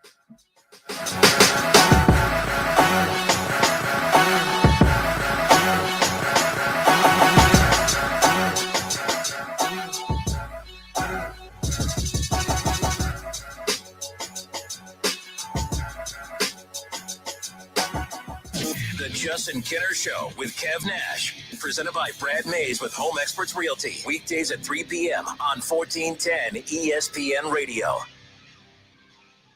ESPN 1410 Wing AM weather.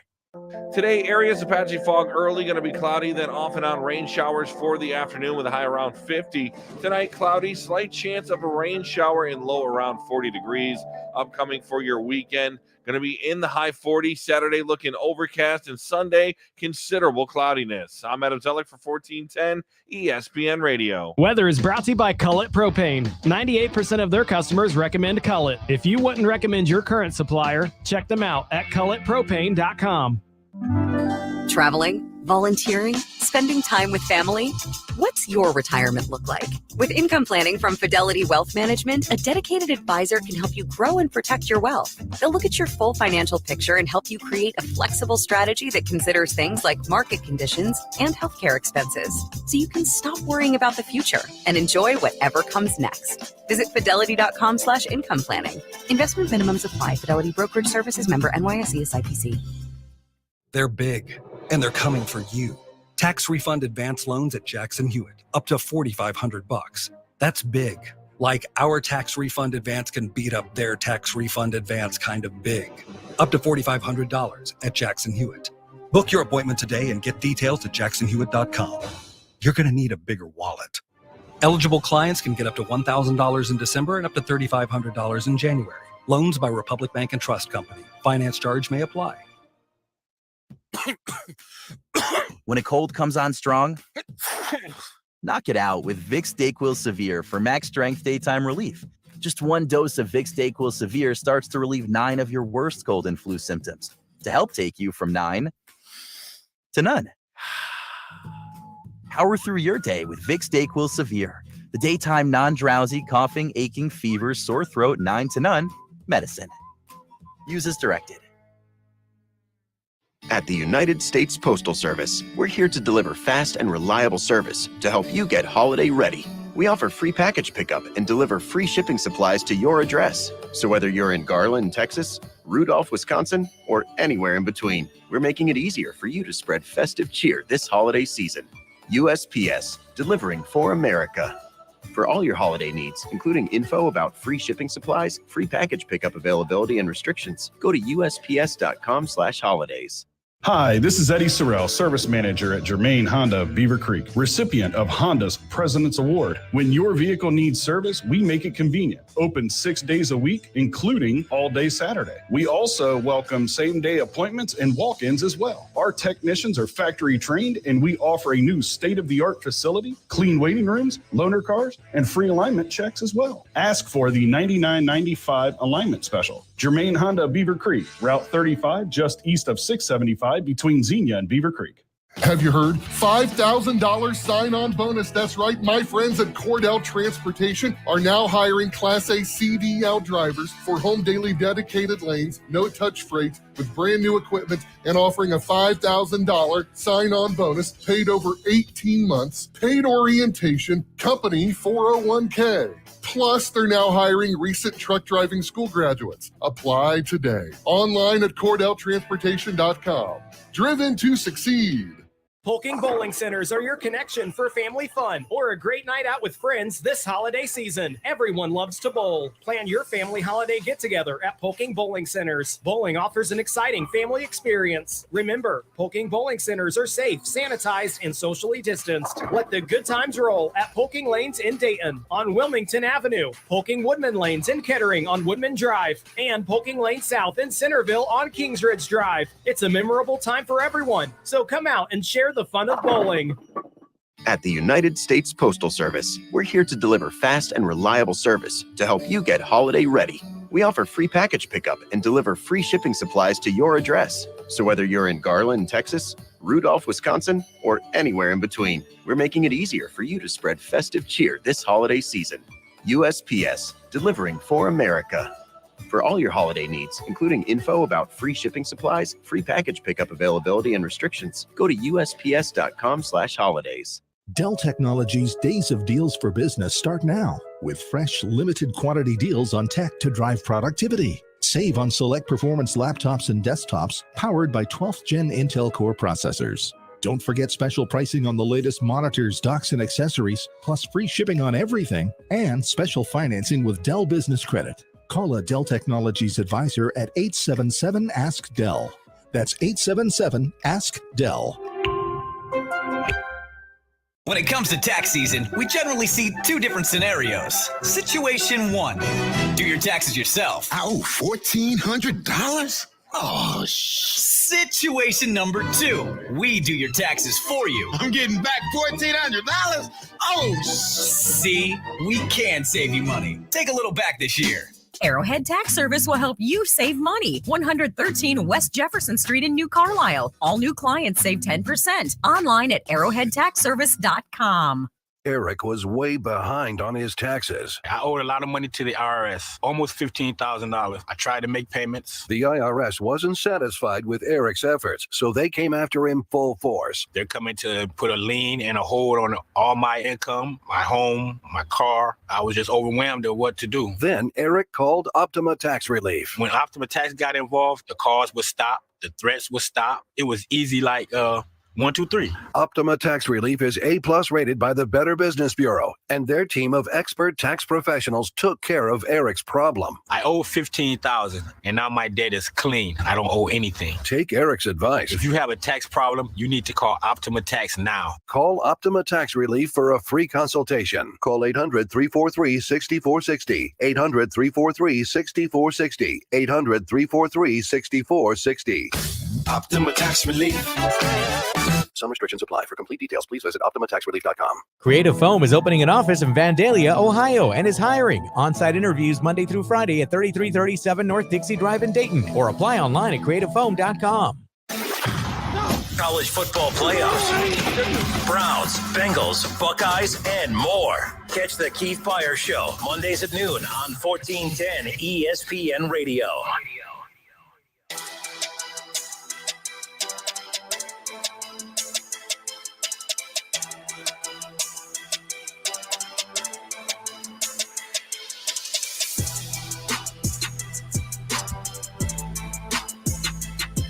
And we are back. Justin Kinner with you here on Dayton's ESPN radio station, 1410 Wing AM.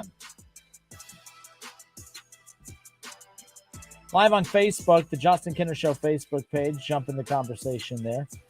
Ryan Holzapple, he jumped in. He goes, I've heard you mention a couple of times today when Watson gets back to his 2020 form. I think you should say if he gets back to that form. Why do you, first of all, Bengals fans, can we stop with this stuff? Deshaun Watson is 27 years old. He's 2 years older than your golden boy, Joe Burrow, who, by the way, you know, he gets his appendix taken out, and, you know, you use that as an excuse for why he didn't play well for the first month and a half of the season. Stop it with this stuff. Stop. If he gets back. Why wouldn't he get back? Please explain. Why wouldn't he get back to his old self? I'd love to know. Why? With a good reason. Not, I'm a Bengals fan and I'm hoping he doesn't return to his 2020 self.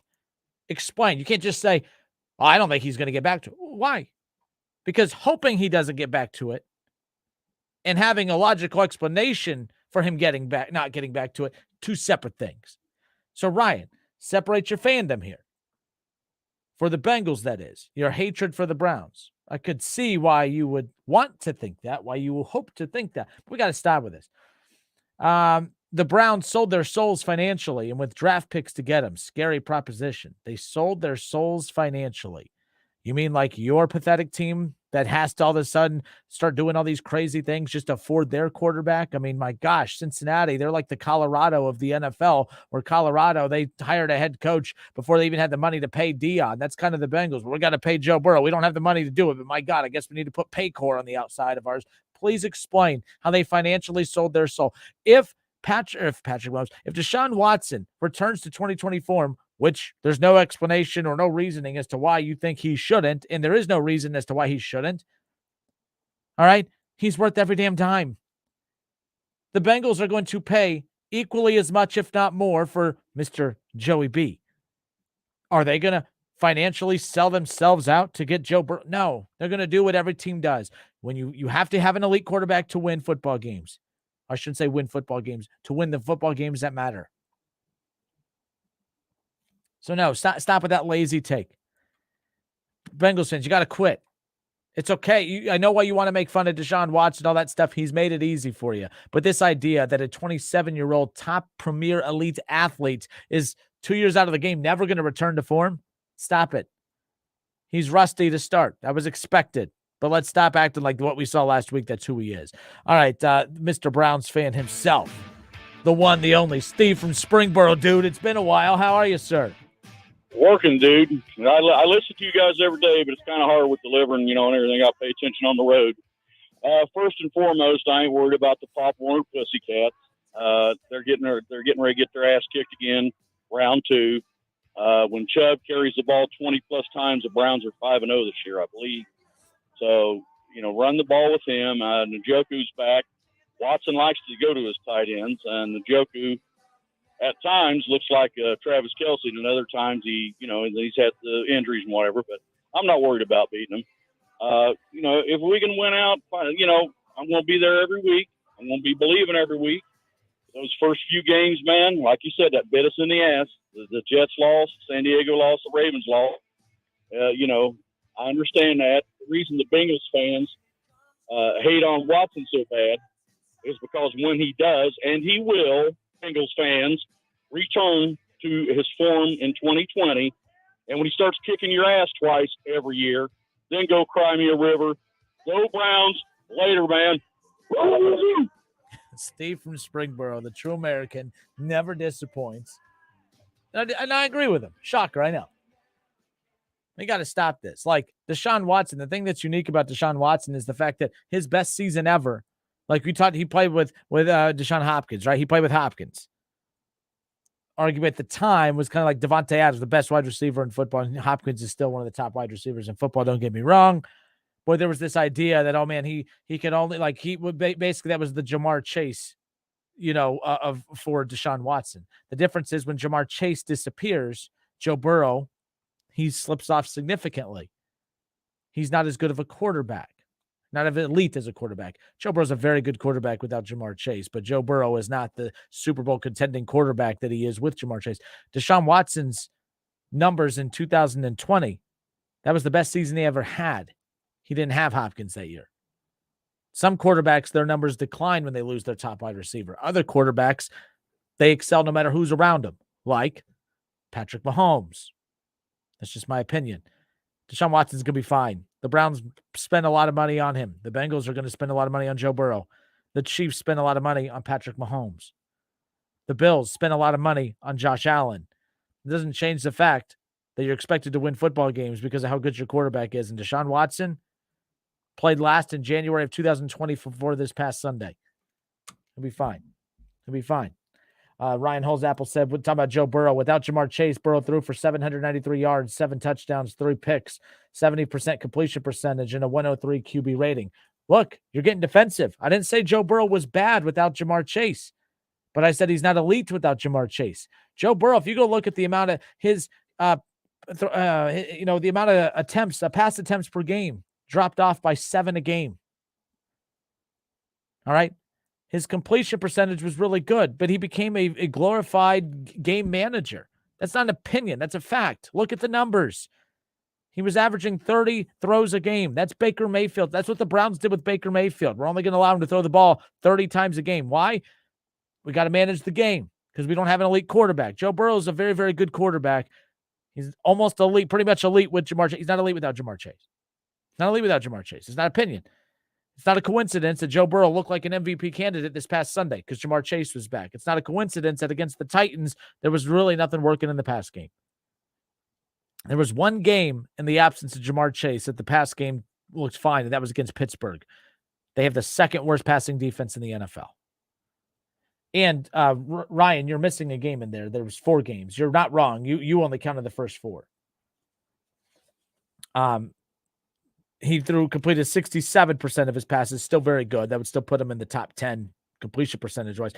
But yards per game, averaging 300 yards per game with Jamar Chase, 260 yards per game without Jamar Chase. That's a big fall off. That's a big fall. Joe Burrow's good. Stop. Relax. But clearly, Joe Burrow's not the same quarterback without his star wide receiver. But Deshaun Watson, the best season he ever had was without his star wide receiver. Deshaun Watson, Patrick Mahomes, those are the kind of QBs. They're going to put up those kind of numbers no matter who's around them because that's the kind of quality player that they are. Joe Burrow's a high-quality quarterback, don't get me wrong, but you can't listen to what I just said with the numbers and sit there and say I'm making that up. We got Packers fan Tim hanging out with us. Packers fan Tim, how are you, sir? Good. Hey, I'd agree with you that Patrick Mahomes is this year's MVP, at least so far. But, you were going on 2 or 3 times about him not having any weapons till you finally acknowledged Travis Kelce. Travis Kelce is a tight end, but he's always been, anybody that follows the Chiefs, is a more important part of that offense than Tyreek Hill ever was. That guy's a touchdown machine. He is more important, I believe, to Mahomes than Gronk was to Brady, actually. I'm not saying that to take anything from Patrick Mahomes, but it's not like he doesn't have, one of the very best receivers, the very best tight end maybe, and, could be the history of the NFL. Travis Kelce is just a touchdown beast. So, you can't discount that. I also think when you're comparing Jalen Hurts a little bit to Jared Goff, I think you need to look at how, first of all, Goff's having a good season. Second of all, though, I think people need to look at rushing touchdowns. Some of these quarterbacks are scoring a lot of touchdowns with their legs, not just by throwing the ball. And also, I would put Burrow I like him better as a quarterback.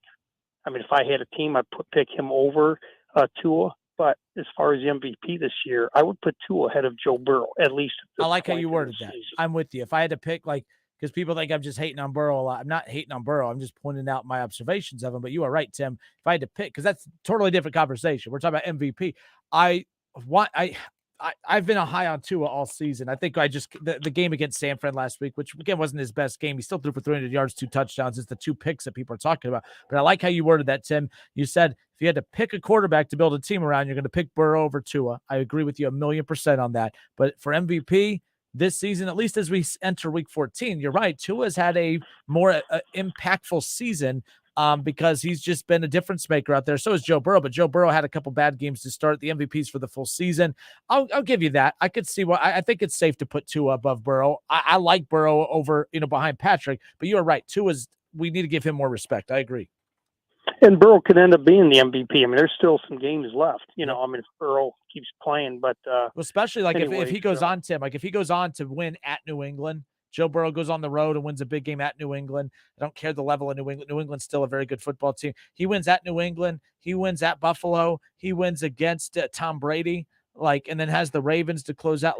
That's a very, very strong finish for Joe Burrow. I think it would not surprise me if he ends up winning the MVP when it's all said and done. But as we sit here at, in week 14, Tua's had a better 14-week stretch, although Joe Burrow's the hotter quarterback right now. Yeah, I'd say right now. But, because Brady and the Bucs, they've got something to play for. So do the Bills, so he's going to be, facing some tough teams that are, playing for something. So, Burrow could, like I said, I like Burrow a lot, but I think I'd probably even put Hurts right now through the season. I'd put Jalen Hurts ahead of Joe Burrow if I was voting for the MVP. So I did make a mistake. I made the mistake you called me out for. I, of course, right away just look at the passing stats and forget the rushing stats. So I haven't pulled that up. What do you know off the top of your head? Jalen Hurts touchdown total? I'm in the car, but no, he rushed for some key touchdowns. Boy, that guy's gotten a lot of first downs with his legs too. But at one time, I thought he was leading the NFL in touchdown by a quarterback. Rushing touchdowns. No, I think early in the season he was just leading the NFL rushing touchdowns. I think. Green I forgot Bay, what he had early in the season. Green Bay right now, playoff chances in your eyes. Again, Atlanta, Detroit, Washington, they're all, Atlanta, they're interesting. They're going with the Desmond Ridder experiment now, which I think is very smart, by the way. It's interesting to see Atlanta at 5-8 right there with the Packers, but I'll take Green Bay over Atlanta. But then, Detroit, that's an interesting one. They're favored this week. Who do the Lions have? They're favored over somebody this week. Is it? No. Yeah, they are. But I'm rooting against the Lions. They're playing. Oh, no, they're Minnesota. playing That was a weird line. That was one of the weirder lines. Yeah. Yeah, I'm rooting for Minnesota. I'm rooting for who's ever playing against the Giants. I think I'm rooting for Philadelphia. We need some help. The Packers need a ton of help. The Packers have to win out. Plus, they've got to get some.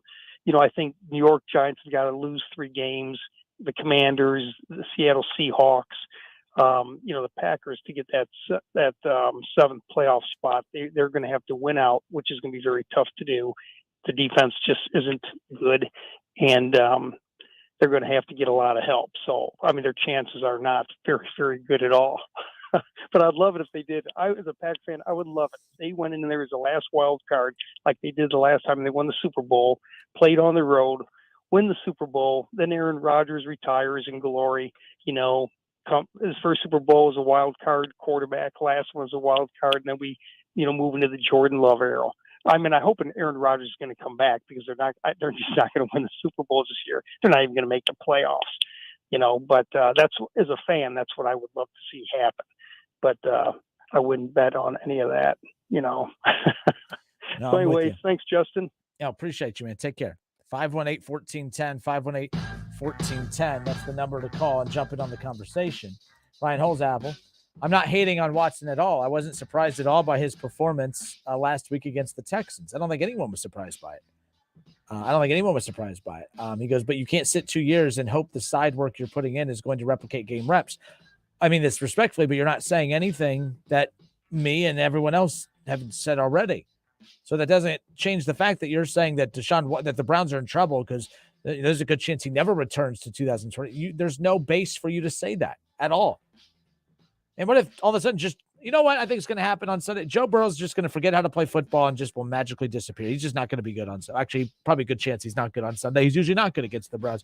But just making up you can't just guarantee or say that there's no way he's going to be good moving forward. That doesn't make any sense. Who knows if he gets back to where he was? What do you mean, who knows? What are you talking about? Why wouldn't he? He's 27 years old. He is an elite athlete, an elite quarterback. What are you talking about? He missed 2 years. You're going to have a couple weeks to get it back together. He'll be fine. This isn't like an aged Russell Wilson where all of a sudden out of nowhere, everyone's surprised at how much he's dipped off. I was never high on Russell Wilson to begin with, but Russell Wilson, his best season never came close to what we saw from Deshaun Watson in 2020. Well, everyone loves to pile on the Browns and talk about how bad this could be. The Browns just got a top 10, top 5 quarterback for the same market price that's going to start sweeping the NFL here probably this summer. That's why Lamar Jackson knows it. Joe Burrow knows it. All these quarterbacks know it.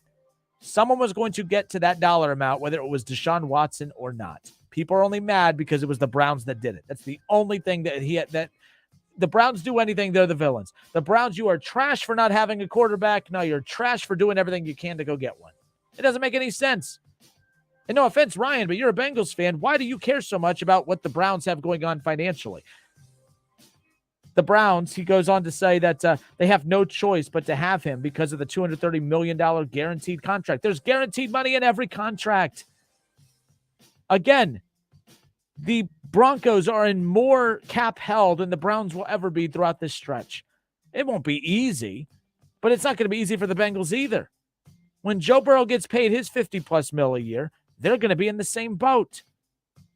So I don't know what you mean. It's what you're hoping. Bengals fans, you're hoping they fail. You're hoping he doesn't return to 2020 form. I get all that. I get all that. So, it is what it is. With limited draft picks. They have limited draft picks for this coming up draft and next year's draft. And you know what happens? Let's say that, what the Browns want to say, you know what? We're going to take this, this year, let's say things go south in a hurry. All they got to do? Trade Myles Garrett.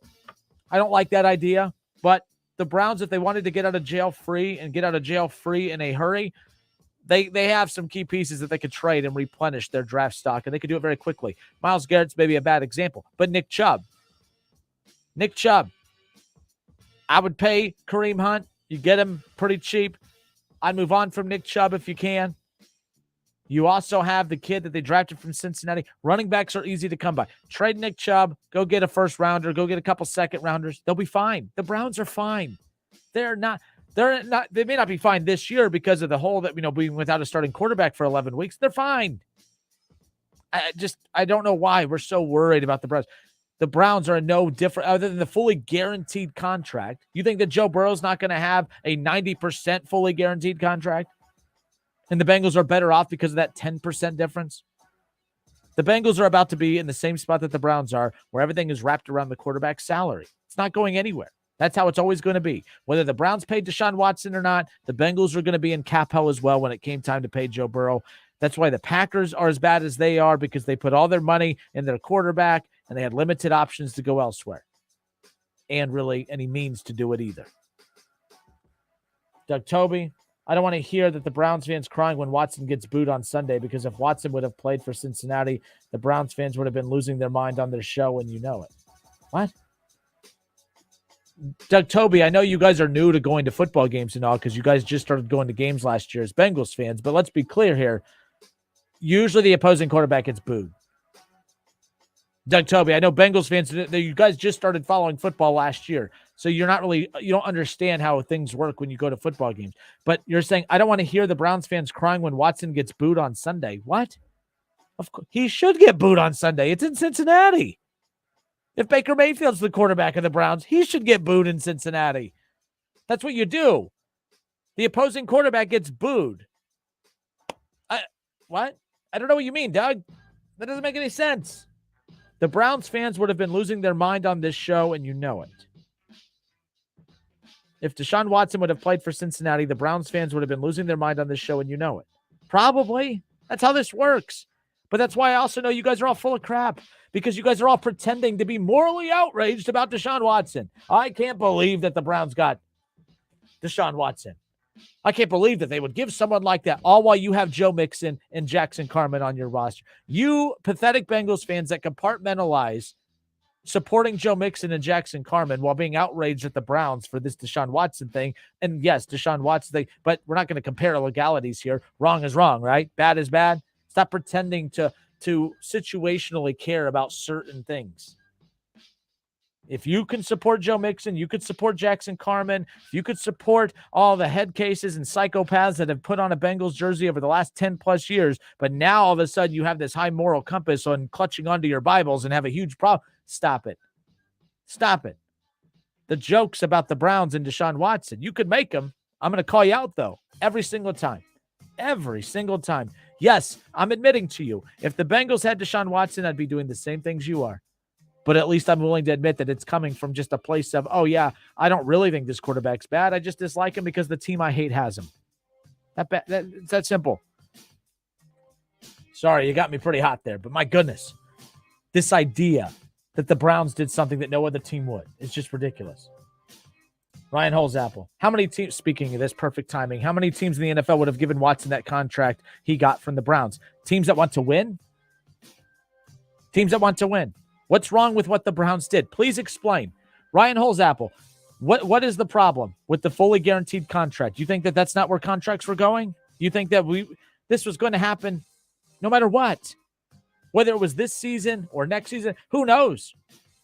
If Joe Burrow, if Joe Burrow demanded that the Bengals give him fully guaranteed money and they did it, would you be outraged? Are you really outraged at fully guaranteed contracts, or you just need more talking points to crap all over the Browns? I just need to know. I want to know what rules we're playing with here.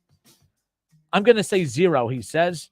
The other 31 teams hate Cleveland for giving Watson $200. Boo freaking who? Cry me a river. The other 31 NFL teams didn't like Cleveland before. This is why I've never been a fan of trying to do and say things to make other people happy, because the people that you're trying to make happy don't care about you now, but you want us to stop saying and doing certain things that are going to make those people happy that really aren't happy with you no matter what you do. If people are going to hate you, give them a reason to hate you. Cleveland, people have been hating you for decades now. At least now they have a real reason to hate you. Who cares? Go win football games. Charge it to winning. That's really what it's going to come down to. I don't know why you guys have me so fired up on this, but my goodness. Ryan Holzapple, I'm going to bet you Joe Burrow has a very cap-friendly contract that allows the Bengals to surround him with talent. Why?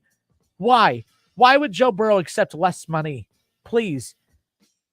Are you falling for the Boy Scout routine that he does in all the press conferences? Well, by golly, I had a great game today, but shout out to my teammates. Without them and God, it would not be possible. Stop it. Don't fall for that crap.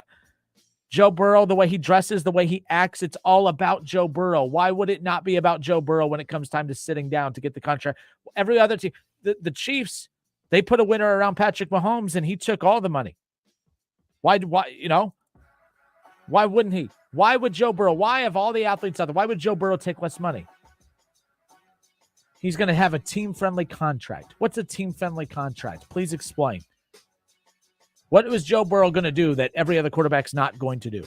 Joe Burrow's going to want to go get his money. The Cincinnati Bengals don't deserve to be let off the hook. And if they do, I'll rip them a new one because that's such typical Cincinnati Bengals fashion. Or we're not going to pay our quarterback the market value. Give me a break. Give me a break. We'll be right back.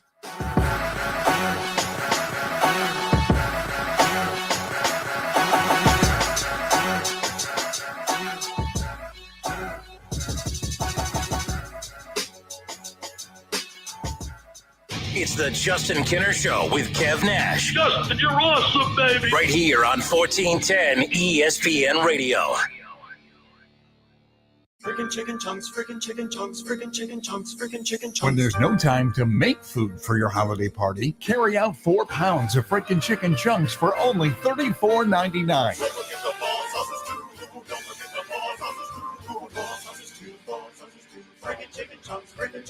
Give the gift that always fits, a $25 Frickers gift card, and get 5 frickin' bonus bucks free. Let them get what they really want.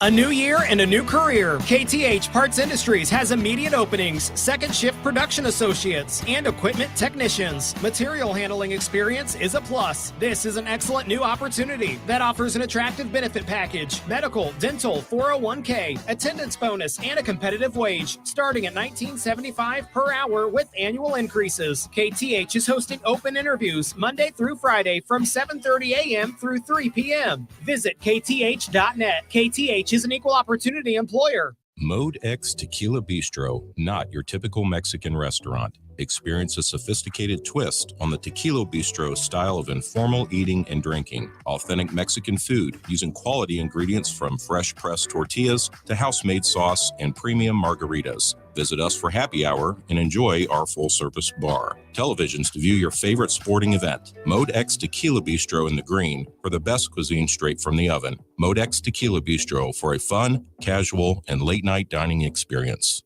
Need a U.S. passport? We can help. Hi, this is Mike Foley, your Montgomery County Clerk of Courts. Visit one of our convenient auto title locations in Huber Heights, Clayton, downtown, Moraine, and Centerville. Make us your first destination before you travel abroad. No appointments ever needed. We do passports.com for more info. Hi, this is Eddie Sorrell, Body Shop Manager at Germain Honda Beaver Creek. Our technicians have over 125 years of total experience. That means we can repair your vehicle correctly and efficiently. So when you need a dependable body shop, we're here. And we repair all makes and models with new state-of-the-art equipment to get you back on the road quickly. Plus, we offer loaner cars during service and free estimates. Stop by and see us. Germain Honda Beaver Creek, State Route 35, just east of 675 between Xenia and Beaver Creek.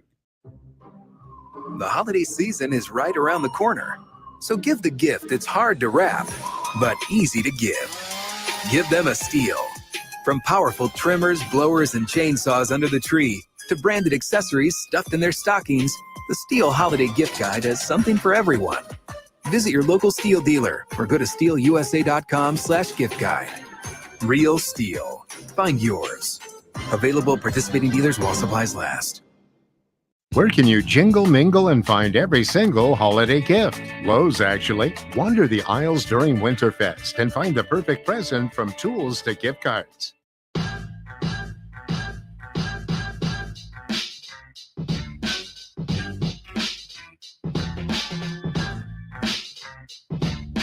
The Dayton Flyers return home tomorrow at 2 o'clock tip-off as they welcome in UNC Asheville. Former Dayton Flyer Norm Greavy and myself, we will be hosting Dayton Flyers pregame show live from Tim's starting tomorrow at noon. Myself and Norm Greavy, former Flyer, excited to talk all things UD Hoops. Coming up tomorrow again at 12 noon is when the pregame show will begin right here on 1410 ESPN Radio. Norm Greavy and myself will talk about the struggle so far for the Flyers, but as I stated earlier, I'm very well aware that when people get upset with me for being critical of Dayton, the counter I get a lot of is, well, you know, they're banged up, they're injured. Oh, I agree 100%.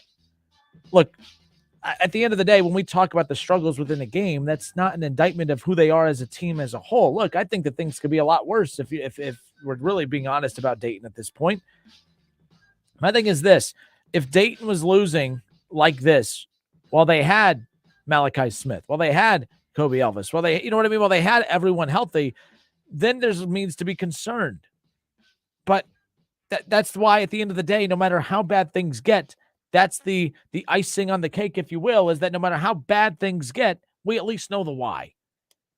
Because I think what's way worse is when you have a healthy team or you have the pieces you need to win and then you're not winning basketball games. That's a problem.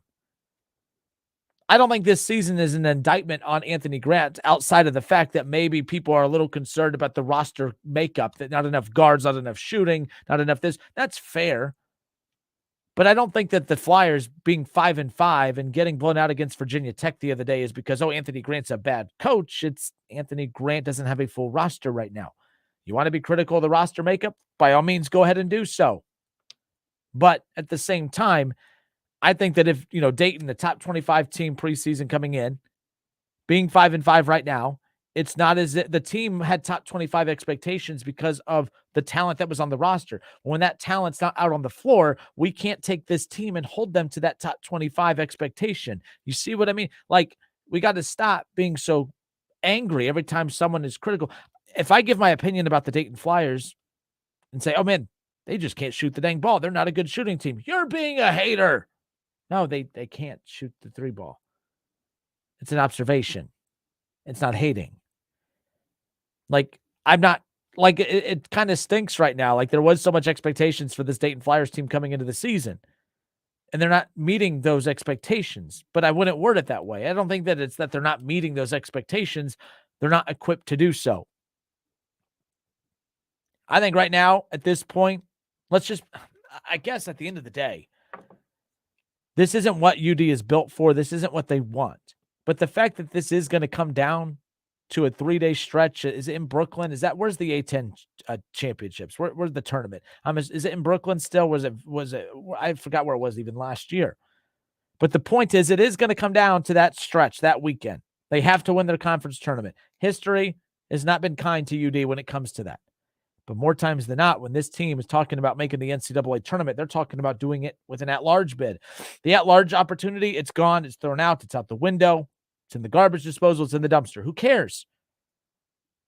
My thing is this, is the one reason that this season still has potential to be fun for Dayton Flyers fans is because you were put out of your misery early.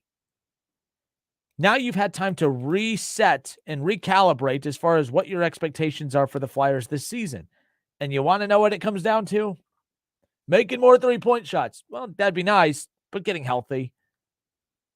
If Dayton was healthy and 5-5, if you all think I've been a hater before, you just wait. 5-5 with the roster they had coming into this season, there's no excuse. This is why I hate when people I am an injury guy. People get mad at me. People think, oh, you were a Browns fan, so of course you use the injuries as an excuse last year. No, sometimes that's not an excuse. Sometimes that's the explanation. There are excuses, and then there's explanations. The Dayton Flyers at 5-5 on a season where they were top 25 coming into the season, there's no excuse for it. The explanation for it is injuries. The explanation for why they were a top 25 preseason favorite coming into the season is because of the roster. But when that roster is not the roster that's out on the floor right now, what are we doing? I'm not a hater, folks. Relax. If I have a hot take or an opinion about how bad a team looks on the floor that night, yes, they've looked bad. But the reason is because this isn't the team they were supposed to be. The good thing for Dayton is that these injuries happen so early in the season. There might be time to get Malachi Smith back. There might be time to get Kobe Elvis back. There might be time for that. And when that time comes, this is all coming down to a conference tournament. So if at this point, if we're talking about, because what would have been worse, folks, what would have been worse, Dayton fans, what would have been worse is if we would have got to the point to where we're in February and then Malachi Smith goes out and then Kobe Elvis goes out. Now, I get it. Be angry. Be upset. It's a kick in the gut. The best thing that could have ever happened for Dayton, if they were going to get bit by an injury bug, get bit in November. And they did. They got bit bad. They may be without Malachi Smith and Kobe Elvis for a couple of months now. Who cares? I mean, you care, but who cares at this point? Because if Kobe Elvis and obviously talking about Malachi Smith, let's just say Anthony Grant and the staff comes out, they'll be back tomorrow. Great. It doesn't matter. Their at-large bids are out the window anyways. They're not getting an at-large bid. Dayton will not be a top 25 team again this year. They will not get an at-large bid this year. So at this point, the best thing that could have happened to UD, considering the circumstance, is that the injuries happened in November and that now they have time to heal. You have all of December. You have all of January, and you have some of February. They have 2.5 months to heal, because whether they win another game the rest of this 2-month stretch or whether they win all of them over the next 2-month stretch, they're not an at-large team anyways. So the only focus now is, and by the way, Anthony Grant and company, they'll disagree with me on this. They're focusing on winning every game. But my point is it doesn't matter if you win every game moving forward. It's going to come down to that 3-day stretch in Brooklyn or wherever the hell the A-10 tournament is this year. And it's going to come down to that. So the next 2.5 months, it's about getting Malachi Smith healthy. It's about getting Kobe Elvis healthy. It's about getting, making sure Kobe Bray is consistently out there. It's about making sure that this team is fully equipped come A-10 tournament. Because I heard it on Sully and Blackburn the other day on the podcast. They did the show yesterday, the Talking Out Loud show yesterday. They were, with the way Dayton, with as weird as things have been for Dayton, it would be so unsurprising. It would not surprise me if they go on a run in the A-10 tournament, and this is the year. This horrible season that we've experienced so far, that you Dayton Flyers fans have experienced so far, imagine if this is the season that they flip that switch and win the conference tournament. It wouldn't be that surprising if they get Malachi Smith and Kobe Elvis back anyways. Because with Malachi Smith, with Kobe Elvis, with Brea, with Sher Jams, all right, with Duran Holmes, with Tumani Kamara, with Amzil, with fully equipped. This is the best team in the A-10. This is a top 25 caliber team when they are all together. They're not all together right now. Some concerns I would have for them if they were all together still, the lack of three-point shooting would still be a major concern. But their extreme athleticism out on the perimeter, the pit bull defensive approach by Malachi Smith and his ability to be a dynamic point guard in the A-10, if not the best one, to him to run that for the one-on-one, for the isolation ability of Elvis and his shooting ability, and then Brea's shooting ability, and Amzil. Only complaint about him is just the inconsistencies. Like it's almost as frustrating when he has a great game as it is when he has a bad game, because when he has a great game, it's like, why can't we get that every night? But this team has enough fully healthy to still be the best team in this A-10 and to still win the A-10 and to still get to the NCAA tournament, which is ultimately, at the end of the day, the only thing that UD cares about. Dancing in March. Will they be dancing with as high of a seed as what they had anticipated? No. At this point, by all means, by any means necessary, get there. I'm not a UD hater. Someone said I'm a UD hater the other day because I was bringing up the Grant Basile domination that he had, the former Wright State Raider that transferred to Virginia Tech about a year ago. Wright State's basketball team was on UD's campus because Wright State volleyball was playing at UD. And Grant Basile, the star player or the good transfer from Wright State that went to Virginia Tech, was holding a sign that said "Play us at basketball." So I put out on Twitter over the weekend, I go, man, now I see why he was wanting to play Dayton so bad. I mean, he dominated in that first half against Dayton in Virginia Tech's win the other night. That irritated folks. That's fine. You guys can be irritated all you want. That wasn't hating. I don't know how you guys couldn't understand that was a local talking point. That was an interesting angle. Wright State UD don't play one another. I don't care that they don't play one another anymore. But that was still an interesting point that Grant Basile got what he wanted. He got to play Dayton. He had success against Dayton. But you know what? That game, that end result, that's all due to lack of depth for UD. They are not healthy right now. That result, although Virginia Tech still could have probably beat a fully healthy Dayton team, it would have been a battle of two NCAA tournament teams at that. Look, Dayton's fine. They're going to be fine. To sum it all up, if a bad thing was going to happen to this Dayton Flyers team being the injury bug, it's much better to have it happen in November than it is in January or February. Because, guys, imagine this. Let's say that when they were, number 21 in the country after they beat, SMU at the arena when they debuted the Chapel Blue jerseys, right? And that was like the last time I really felt the buzz with this team because that's when the injury bug really took over. They lost against UNLV, and then they headed to the Bahamas, and they almost beat Wisconsin. Wisconsin's a very good basketball team, by the way. That game alone right there, the defense of a fully healthy Flyers team, that's really where you really need to circle and say, okay, that's what we're hoping to get back by March. Dayton's fine. Dayton's fine. I don't know what else to say other than they're fine. If you're going to get injured in November and then spend the rest of December and January and some of February healing up, come back, put the full gang back together, and off you go. Win that conference tournament and show why this was a team that had high expectations, the highest expectations since the 2020 run with Obi Toppin. There. It's better for the city when this team wins. It's better for the show when this team wins. This idea that I'm enjoying them losing is stupid, and y'all could shove it with that.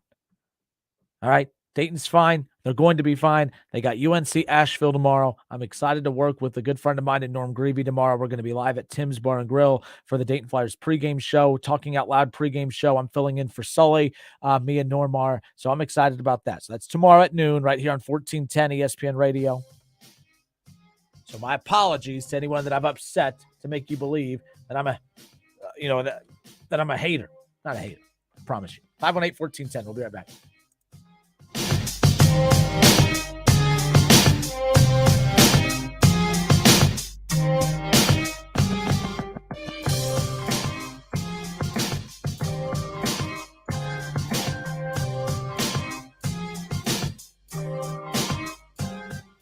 The Justin Kinner Show with Kev Nash. Presented by Brad Mays with Home Experts Realty. Weekdays at 3 p.m. on 1410 ESPN Radio.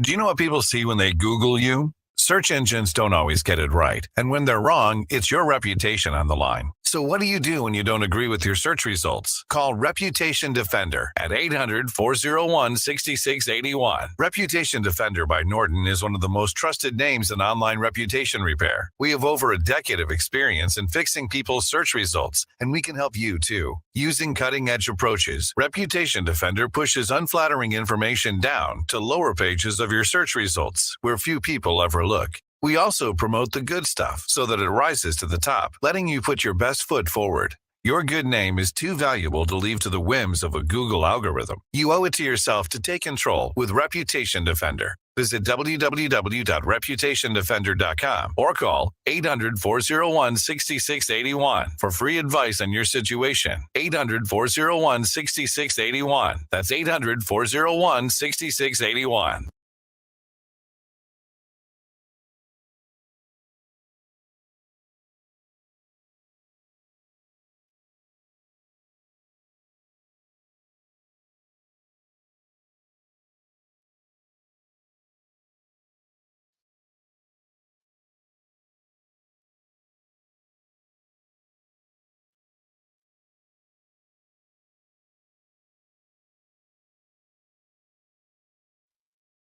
If you're looking to obtain a quality education at a low price, Look no further than Clark State. With over 160 degrees and certificates available, Clark State has a path for you to reach your goals. Our tuition rates are one of the lowest in Ohio, so getting that degree is easier than ever without breaking the bank. For more information about Clark State, visit us at www.clarkstate.edu. Would you like to save hundreds of dollars on your real estate taxes? Celebrate the holidays with the gift of a lower tax bill. This is Montgomery County Auditor Carl Keith, and if you're a homeowner age 65 or older, or you are permanently and totally disabled, you could be eligible for the homestead exemption. To find out if you qualify, call my homestead hotline at 937-225-4341. The deadline to apply for this tax break is December 31st, but if you are already enrolled, you do not need to reapply. New applicants are subject to an income test. Visit our website for more information at mcauditor.org or call 937-225-4341. That hotline number again is 937-225-4341. And remember, the deadline to apply is December 31st. This is Auditor Carl Keith wishing you and your homestead the best this holiday season. The free AutoZone Fix Finder service can help troubleshoot the likely cause of your pesky check engine light for free and get you back on the road. Restrictions apply. Get in the zone. AutoZone. We are Dayton's home of the Ohio State Buckeyes. Down the sideline to the 10 and drags a defender in the end zone for a touchdown. Jackson Smith-Njigba, a 50-yard scoring strike from CJ Stroud. He'll hit the Purdue 40. Down the left side to the 30. Henderson to the 20 to the 10. And into the end zone goes Henderson. Don't miss the Buckeyes all season long, right here on 1410 ESPN Radio and on 92.9 Jack FM. Go Bucks!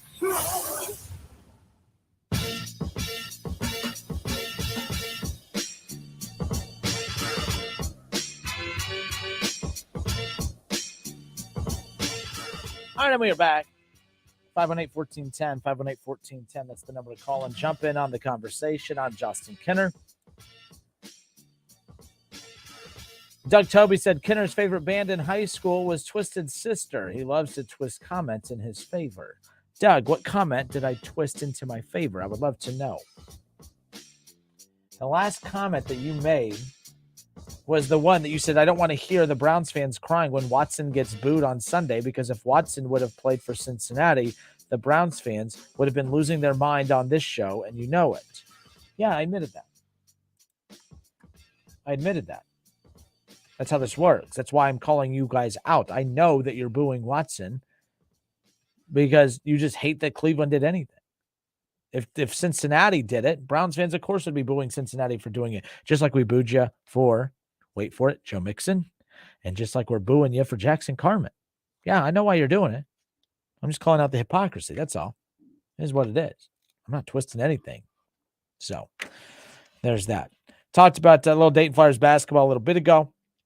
Talk about the fact that this team needs some help at the guard position. I got to see Dwayne Cohill last week, Youngstown State. Dwayne Cohill, after transferring out from Dayton, went to Youngstown State. And he came back, watching him this past Sunday. Youngstown State destroyed Wright State. Wright State's one that's kind of taken a step or two back. That's a team I can't figure out. They had a very good non-conference. They still have non-conference games left. They just conference play starts a lot sooner because I think they have, they play 18 or they play more conference games now and all that fun stuff. So it starts sooner. But Dwayne Cohill went off for 43 points against Wright State this past Sunday. We watched a former Wright State player blow up UD, and then we watched a former UD player blow up Wright State. It was kind of an interesting week. Dwayne Cohill went off for 43 points at the Nutter Center against Wright State. And it wasn't just that he went off for 43 points. There's a lot of players that if you give them a high volume amount of shots, they could put up 40 plus points pretty easily. That's not what happened here. Dwayne Cohill only shot the ball 19 times. I shouldn't say only, but that's your top player. He's going to touch the ball a lot. Dwayne Cohill shot the ball 19 times. He made 16 of them.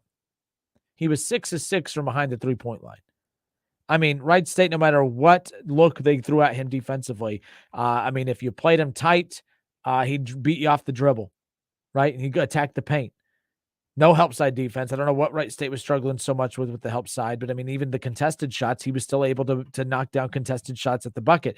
Anything, no matter what you did, fadeaway threes from the corner, he would get steals and get dunks in transition. And like, I don't know, I don't watch Dwayne Cohill play at Youngstown State any other time unless he's playing Wright State, but this isn't the first time that he's come to the Nutter Center and just played angry. I don't know if, he didn't like his time in Dayton, so he just hates coming back to Dayton and he takes it out on anything and everyone in front of him. I mean, statistically speaking, he doesn't have those kind of performances against other teams. I did find it kind of ironic that every time he comes back to Dayton, the guy just, he's mouthing out. He was yelling at Scott Nagy, head coach for Wright State. I remember last year, he was like screaming at the coaching staff. And what my takeaway is, maybe my thinking, I don't know if it's one of those where he wanted to play at Wright State when he left Dayton. I'm not sure. He's a Cleveland kid. I think he's from up in the Cleveland area. Youngstown State makes sense for him. But there's just something about when he comes back this way, he just plays pissed off with a chip on his shoulder. But he destroyed Wright State. It was a top. Wright State's 0-2 in league play. They had a horrible opening first weekend for conference play. Lost to a bad Robert Morris team who blew them out and embarrassed them. No excuse. That's embarrassing. You don't lose to Robert Morris on your home floor especially. But when you're as talented and well-coached as Wright State is, you've had a good non-conference run, you don't get blown out by Robert Morris.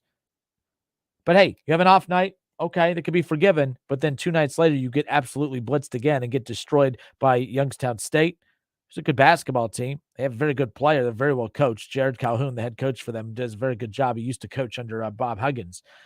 But yeah, so it was interesting watching Dwayne Cohill, former Dayton Flyer, light up Wright State, and then former Wright State Raider lights up UD with Grant Basile the other night. It was just kind of weird. People got on to me. They thought I was trolling. No, it was a weird, interesting crossover. Former Dayton Flyer destroys Wright State and former Wright State Raider destroyed UD the other night. Very weird series of events nonetheless. But yeah, a lot of talent coming in and leaving. That's for sure. Dwayne Cohill, though, what's painful is you see the help that UD needs at the guard position right now. Can you imagine that Dwayne Cohill, by the way, he's totally changed his physique. Go look up Dwayne Cohill and some of the highlights. Man, he would fit in very nicely with this Dayton roster right about now, and he would be getting a lot of the shots. I mean, the kid's been pretty dang good as far as I'm concerned. But yeah, Dayton Flyers fans, tomorrow, Tim's will be live. Myself, former Dayton Flyer, Norman Gravy, Tim's Bar and Grill tomorrow at noon. Dayton Flyers pregame, Talking Out Loud pregame show. I'm just filling in for Sully. Excited to hang out with Norm. Norm and I, we do the TBT in the off season in the summer. We got to do the TBT at UD Arena. I love working with Norm, and he's going to be with me tomorrow at Tim's starting at noon. So Josh Maloney just reached out and he goes, hey, what's your take on the new Mr. Irrelevant? The new Mr. Irrelevant, like the new Mr. Irrelevant, like the Mr. Irrelevant for the 49ers. Look, this whole storyline with the Mr. Irrelevant for the 49ers, I don't know what to make of it. Look, the San Francisco 49ers, they have 1, 2, 3, 4. They have a 5-game win streak. They just beat the Dolphins 33-17, Mr. Irrelevant. Look, I don't know what to make of this kid and Brock Purdy. He threw the ball 37 times. He completed it 25 times. He threw for 210 yards. This kid, we got to stop doing this. We see this all the time. We see this all the time where a backup quarterback will get an opportunity and then we fall in love with like the white kid, I didn't mean like the white kid, but the last name. What's the quarterback for the Jets that everyone's oohing and awing over right now? The white kid. Yeah, that sounds, if you just cut that out and send it to I'm just talking about the white kid, Mike White. The white kid.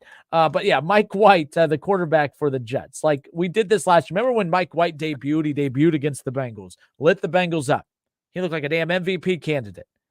And then he came crashing down to reality. Mike White puts up good numbers, but he's not going to win you anything.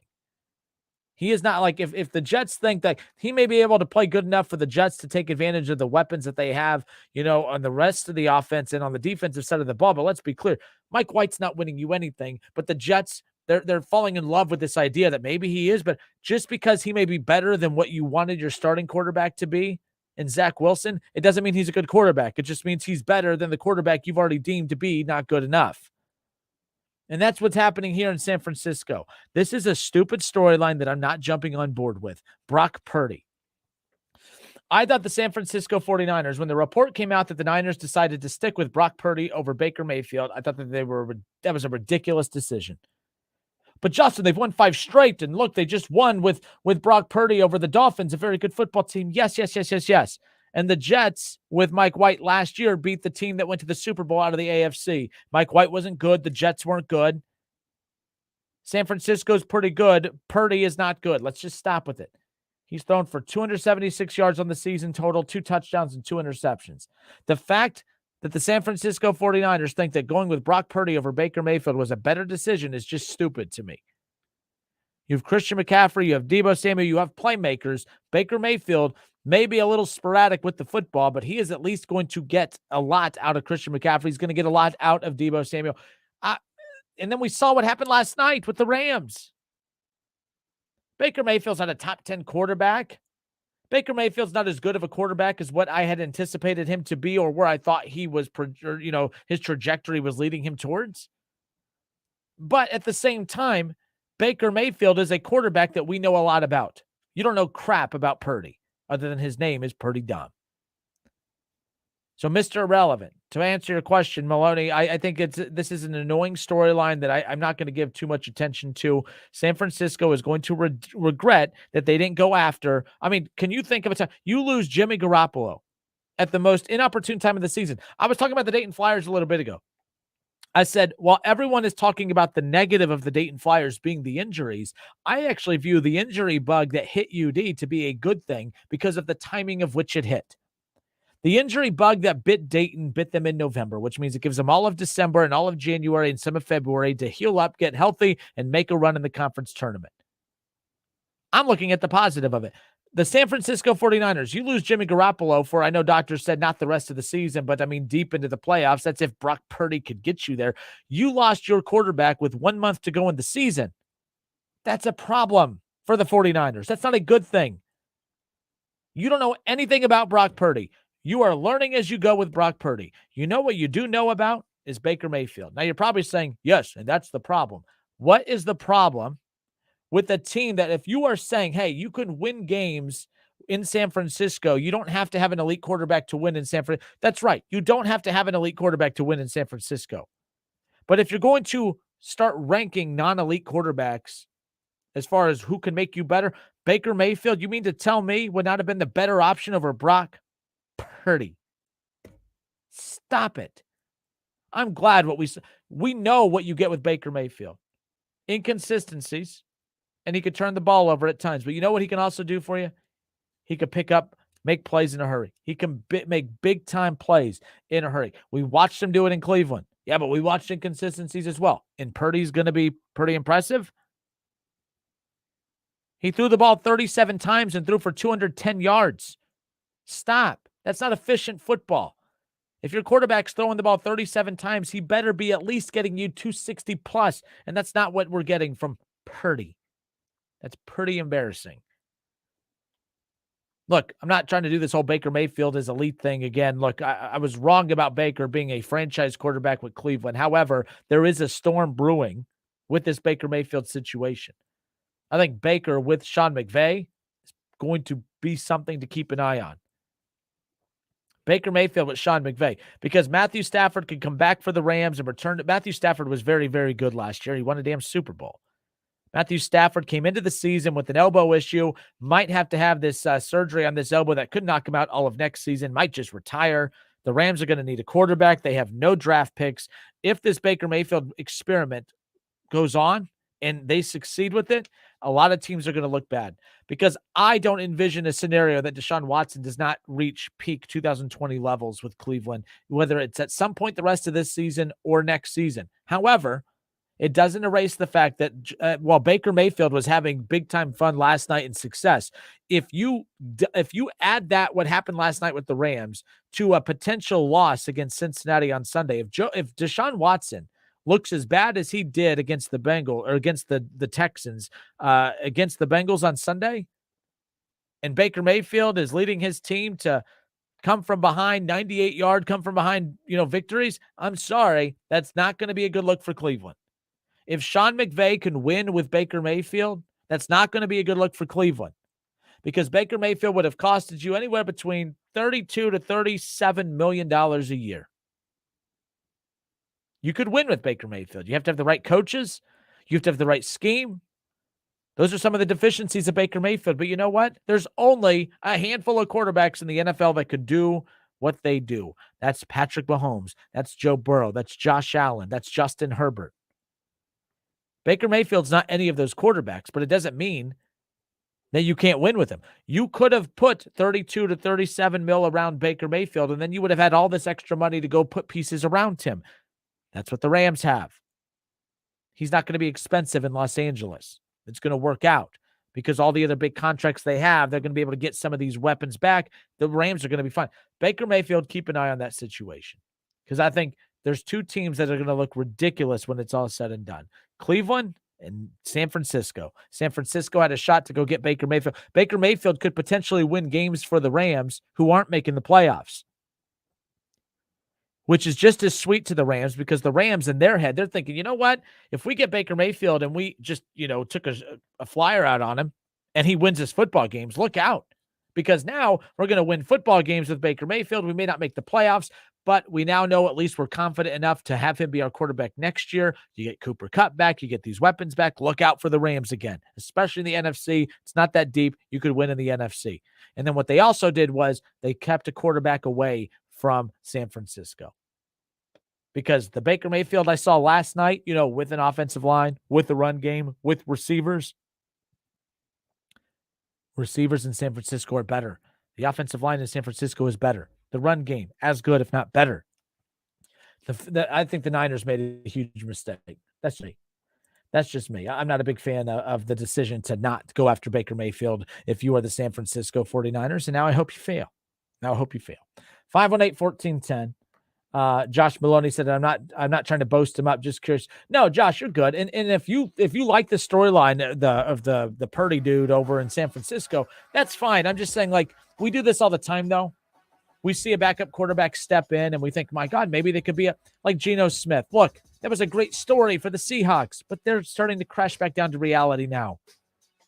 Jacoby Brissett, he was great for Cleveland for 11 games. They're also 4-7 with them. Those guys, backup quarterbacks are backup quarterbacks for a reason. Baker Mayfield, I think, is still a fringe starting quarterback in the NFL.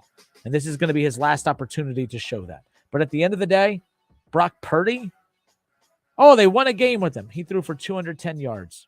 You won a football game because you're a good football team, not because you have a good quarterback. Imagine if a good football team, you can improve at quarterback and get a playmaking quarterback with Deebo Samuel, with Christian McCaffrey, with that offense. I'm just saying, I think they made a mistake. 518-1410. We'll be right back.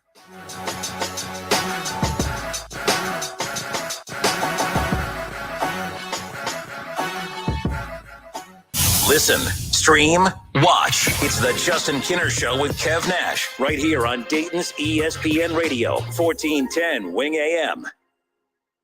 ESPN 1410 Wing AM weather.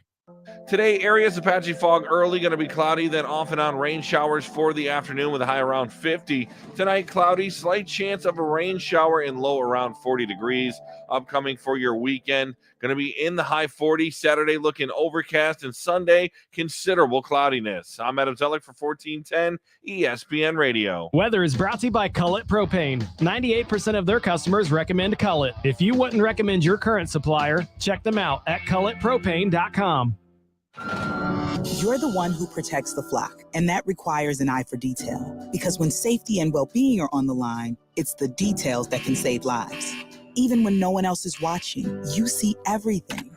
Grainger gets you, and we're here for you, and all the ones who get it done with a wide range of safety products and solutions, plus board-certified safety consultants here to answer your questions. Call, click Grainger.com, or just stop by. Grainger, for the ones who get it done. Prescription products require an online consultation with a healthcare provider who will determine if a prescription is appropriate. Restrictions apply. See website for full details and important safety information. Subscription required. Hey guys, did you know there's a generic form of Viagra that works just the same but is 90% cheaper? And you can get it online? Go to 4hims.com/joy. At Hims, you'll get a free medical consultation and discreet shipping if prescribed. You'll love your results. To start your free online visit, go to 4hims.com/joy. That's FORHIMS.com/JOY.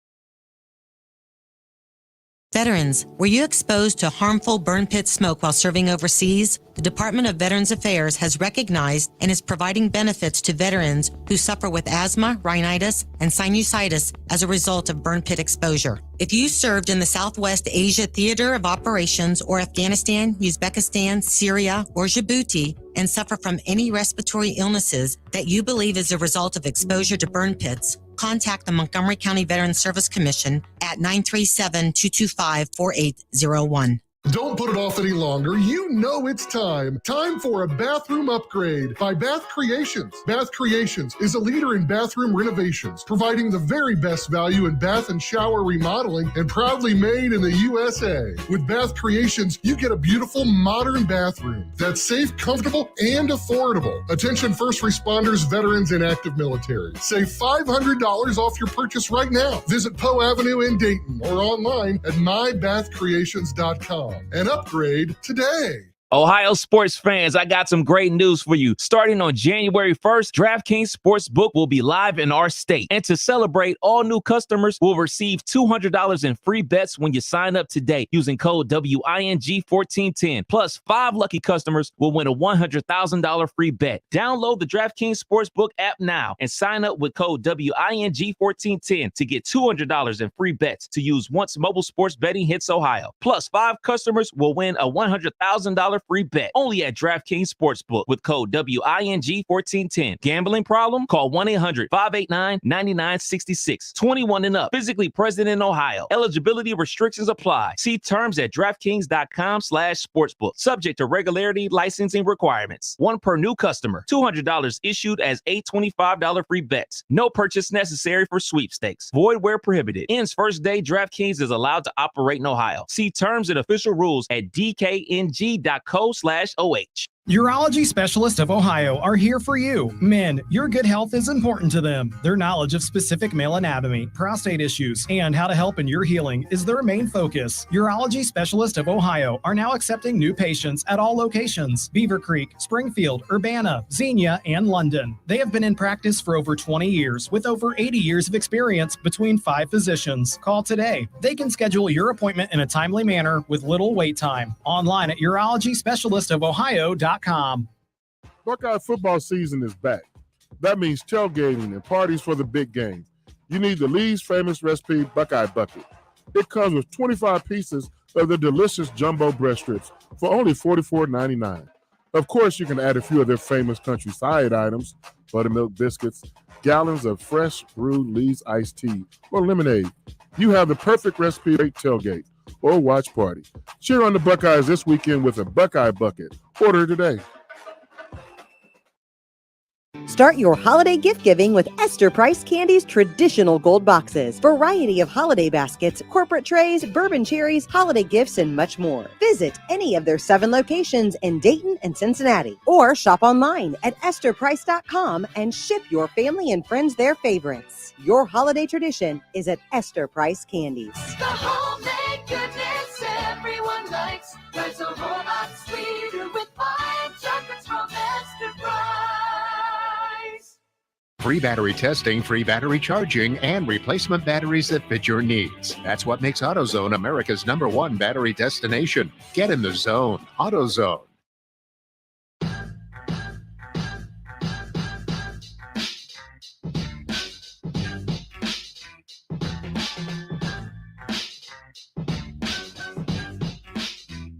Justin Kinner back with you here on a Friday. The Justin Kinner Show with Kev Nash. Mine is Kev Nash today. We'll be back on Monday. 518-1410. That's the number to call and jump in on the conversation. Richard DeAndrea, he goes, I love the pairing of Baker Mayfield and Sean McVay. Could be a lethal combination. Go Rams. I don't know how lethal it'll be. Look, I think that, and on Colin Cowherd's show earlier today, he brought up a good point that, what's one of the bigger reasons that you're starting to see Tua Tagovailoa take off is because of the fact that, you go out and you get Mike McDaniels, who has really just kind of, he's the head coach of the Dolphins and Tua is the quarterback, but he made Tua his quarterback.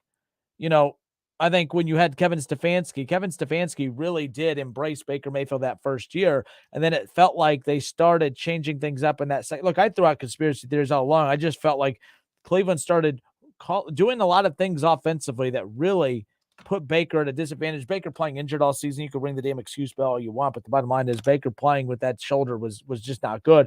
Then you could say, well, he was really, really bad in Carolina. Of course he was bad in Carolina. Carolina's a very bad football team. That's why they fired their head coach. Their head coach has already been fired and has already been named a head coach of a top program in the Big Ten, or what they hope to be a soon-to-be top program in the Big Ten, but has potential. Talking about Matt Rule. The Panthers, that's a dumpster fire. I thought they would win the division. I thought they had enough to kind of surprise some teams. I thought the NFC would be worse than what it was. But, you had Christian McCaffrey coming in. You had some good weapons, Robertson. You had some good guys on the outside. Like, I thought they would be okay. But, especially because the defense. But that offensive line was absolute garbage. And the one thing about Baker Mayfield, this is why I'm not making excuses for him. I know he's not an elite quarterback. He has to have a good offensive line for you to get the most out of him. Now, you could say that about a lot of quarterbacks, but Joe Burrow got sacked 70 times last year, went to a Super Bowl. Baker Mayfield's not Joe Burrow. It's about knowing who you have. And the Rams know what they have with Baker Mayfield.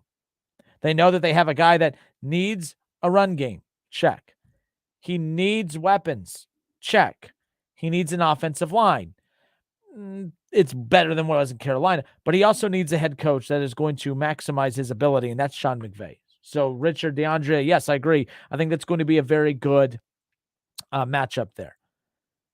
So to Colin's point from a little bit ago, You've had coaches of the Dolphins in the past that Tua was the quarterback of the team that they were coaching, to where Mike McDaniels has gone into Miami and said, you are my quarterback, and has basically wrapped his arms around him and has been able to maximize his ability. Yes, they got Tyreek Hill. Well, guess what? The Rams have Cooper Kupp. And when Sean McVay wraps his arm around Baker and makes this his team, you have Cooper Kupp, you have Akers, you have a lot of guys that you can be able to go do some damage with. I like the Rams. I like Baker Mayfield with the Rams, and I like him with Sean McVay. Will he be a top 10 quarterback? Maybe a fringe one if everything goes right. It's not like Baker was great last night that you could say, it was a great story last night. I'm not going to fall for the old Baker Mayfield. He's back, baby. I don't know if he might be. Baker has the ability to be a very good quarterback in the NFL. He's not going to wow you. Okay, he's not going to win you Super Bowls or be MVP, but I think you could win a Super Bowl with him. And I think that the Rams, I've always said Matthew Stafford and Baker. When people would ask me what was my comp for Baker over the years, I said I go anywhere between a Kirk Cousins and a Matthew Stafford. There's going to be, he's up and down like Kirk Cousins, but he also can just go off like Matthew Stafford. And I think that's a great comparison. I think Baker Mayfield is a mix between Kirk Cousins and Matthew Stafford. Neither of those two quarterbacks make you feel all warm and fuzzy inside, but you can win a lot of football games with them. Ask the Vikings. The Lions didn't win a lot of football games with Matthew Stafford, but that's a trash organization, right? But Matthew Stafford, you put him in the right situation, he wins a damn Super Bowl. You put Baker, who I'd still take Stafford over him, but if Stafford's hurting out, you can't get him. You can't do anything about it. Talked about Matt Rule taking the Nebraska job. How about this? Someone asked me the other day, by the way, Kerry Combs, by the way. Kerry Combs, it was just announced, by the way, he was the interim head coach for the Bearcats. He's going to coach them in their bowl game coming up. But he's going to remain on the Bearcats staff as the secondary coach. So I think that's great. I'm glad that Kerry Combs still gets to stay in Cincinnati. I thought that was a hell of a get. When the Bearcats were able to land him under Fickle's staff last year, I thought that was a very good get. I'm not a Luke Fickle guy. I say this respectfully. I'm kind of going, I'm not really going, I'm not rooting for him at all at Wisconsin. I am tired of coaches bailing on their team when there's a bowl game left. I don't like it. I know that's the norm. I know that's what they all do. But I also have a problem with coaches who preach certain messages that they don't follow themselves. Like, that's some of the criticism that obviously is being thrown in the way of Deion Sanders right now. Like Deion Sanders, Deion Sanders' message is a lot about him. He paints a picture that he's doing it for other people, but Deion is a very look at me kind of guy. But that's the thing, the look at me kind of guy. That's how you get the most out of Deion Sanders. That's why Colorado hired him. That's why if any of the teams I follow hired him, I would have been a fan of it. Cincinnati should have hired him. But when you are a me type of guy, you're going to open the door to being criticized when you make it all about you. All I've heard about Luke Fickell for years is that he's loyal. I'm like, he's not loyal. He just didn't have a reason to leave you yet. He came close to cheating on you with Michigan State. Him and his family actually got on a jet. They got on a personal jet. They actually, they headed towards Lansing. They went to Michigan State. Michigan State, of course, they had a lot of unknowns. There was potential sanctions coming down on the program. They just didn't know what sanctions. They didn't know what the severity of it was going to be. They lost scholarships. So he ended up getting on that jet, came back to Cincinnati. Everyone went crazy. They did this whole BS that, oh my gosh, he picked Cincinnati over Michigan State. No, he picked a program that did not have sanctions over a program that did. Oh, he took less money to come back to the Bearcats. Again, he came back to a program that had no sanctions versus a team that could potentially have a lot of them that would have paid him more, but he would have lost there, and then he would have been fired, and then all the brand that he built at Cincinnati would have been tarnished. Him. And as I said earlier, and I've said this on multiple shows now when it comes to this Luke Fickell conversation, as far as I'm concerned, Wisconsin is not a dream job. If Notre Dame was the job that Luke Fickell bolted Cincinnati for, like we've seen from, previous coaches at Cincinnati, you guys understand, like, I didn't get mad at, at the previous coach for leaving Cincinnati and taking the Notre Dame job because it's Notre Dame. Right? Like, at the end of the day, like, if you're going to leave a team, it better be for a once-in-a-lifetime opportunity. I don't even think kids in Wisconsin grow up saying, man, I just, as I'm eating my cheese curds here, it's my dream to grow up and be the head coach of Wisconsin Badgers football. No one, that's not a thing. It may mean a lot to some people, but, like, let's be clear. You didn't need to leave Cincinnati. Oh man, Wisconsin wants me. This is a once-in-a-lifetime opportunity. Stop it. Fickell would have gotten any job he wanted. Any job he wanted, it would have been his. All he had to do was tell Wisconsin, I'm your guy, but I'm going to finish out my run with the Bearcats, because the only reason I'm about to go make $7 million a year, the only reason I am a hot prospect right now is because of Cincinnati. Yes, I did a good job there, but Cincinnati's why. So I'm going to get them to the finish line. They brought me this far. I got them this far. Let's cross the finish line together. It's Wisconsin football. I highly doubt that they had the leverage in the conversation. Fickell had the leverage. Fickell could have said, I'm staying to finish it out with my team. And he stayed with his team. It's his new team. It's his new wife. That's all. Not a fan of it. So Kerry Coombs, I'm a big fan of Kerry Coombs because you know what? He's going to remain. Obviously, he's going to coach this bowl game coming up for the Bearcats, and then he's going to remain with the Bearcats. I'm not a fan of the decision by the coach of Louisville, by the way. But how about Jeff Brom? Jeff Brom takes the coaching job over at Louisville. And the thing that's interesting to me about all of this is that I thought, so someone asked me if I thought that Jeff Brom would have taken the Louisville job. Well, Jeff Brom turned down the Louisville job a couple years ago when it opened up. And I thought the Louisville job was a better job a couple years ago than what it is right now. And the reason I say that is because a couple years ago when Jeff Brom turned down the Louisville opportunity, he turned down an ACC position back when the ACC was still viewed as one of the 5 premier Power 5 conferences, right? They're still a Power 5 conference, but there's no stability with the ACC. There's no stability with the Pac-12. There's no stability with the Big 12. there are two conferences right now that are safe, and that's the SEC and the Big Ten. So I was very surprised, to be honest with you, when Jeff Brom left Purdue to go to Louisville. I think it's a lateral move. I think it's, now, to be fair, it's his alma mater. It means a little bit more to him. I guess that could tip the scales a bit. But going to Louisville, where there's so much uncertainty, there are going to be teams left out when it's all said and done. This is like Noah's Ark right now, right? Like right now they're going around and they're telling everybody, hey, you need to get on the boat. You need to get on the boat. Well, the boat is the Big Ten. The boat is the SEC. This is actually nothing like Noah's Ark, but you see the damn point I'm trying to make. Maybe I shouldn't be talking about Bible stories while cussing. So my apologies. My apologies. However, you see my point, though. You do know that there is one stable piece of equipment. There's one stable platform that you can join, and that's the Big Ten or the SEC. And you choose to get off the boat, to go onto a lifeboat that is floating. Well, let's be clear, it's not going to help you as much than the big giant boat that has all the food and the electricity and everything else. Did they have electricity on Noah's Ark? Probably not, right? I guess it lit up when there was lightning and stuff. I mean, it rained a lot. I don't know.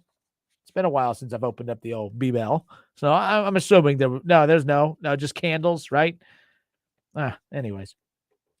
It's the Justin Kinner Show with Kev Nash on 1410 ESPN. My point is, though, with Brom, I'm very surprised he left Purdue. He was actually one of the higher paid Big Ten coaches, mainly because of the win that they got over the Dwayne Haskins Buckeyes a couple years ago, that last year with Urban Meyer. But I just thought that being the head coach at Purdue, he got a pay raise years ago for beating Ohio State at Purdue. I was at that game, unfortunately. And then he just got to the Big Ten championship game. Like, his stock is really high. I don't think he's going to go to Louisville and do anything different or better. I just don't.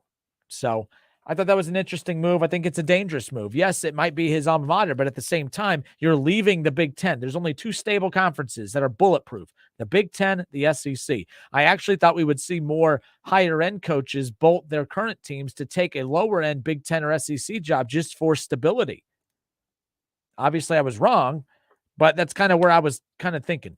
How I was viewing it, if you will. It's the Justin Kinner Show with Kev Nash on 1410 ESPN Radio. Ohio State, they're dominant, right? They dominate in NIL, or they dominate in recruiting. They dominate on the field, but they're not dominating in name, image, and likeness. How?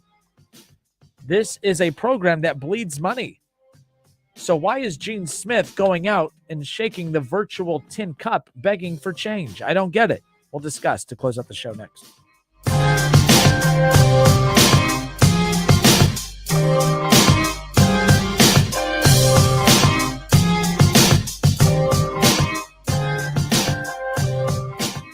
The Justin Kinner Show with Kev Nash, presented by Brad Mays with Home Experts Realty. Weekdays at 3 p.m. on 1410 ESPN Radio. An Oral-B electric toothbrush delivers a professional, purifying, clean feeling. So if you want a round brush head inspired by dentists, come and get it. And if you want a brush that cleans 100% better than a regular brush for cleaner teeth and healthier gums, What you waiting for? Oral-B is the brand dentists worldwide use the most. So maybe it's time you... Come and get it. You get it. Oral-B. Brush like a pro. Today on Hey Culligan, soft water, cleaner environment. What do you say, Greg? Hey Culligan, are you saying if I have a Culligan high-efficiency water softener, I'm also helping the environment? It sounds like you're saying it, Greg, and yes, you are, because with the Culligan high-efficiency water softener, you'll use less detergent, soap, and harsh chemicals, and that's good for the planet. Now you're saying it. You bet I am, Greg. Soft water and a cleaner environment is already on the way. Let us help you out with a free in-home water test from a local Culligan water expert at Culligan.com.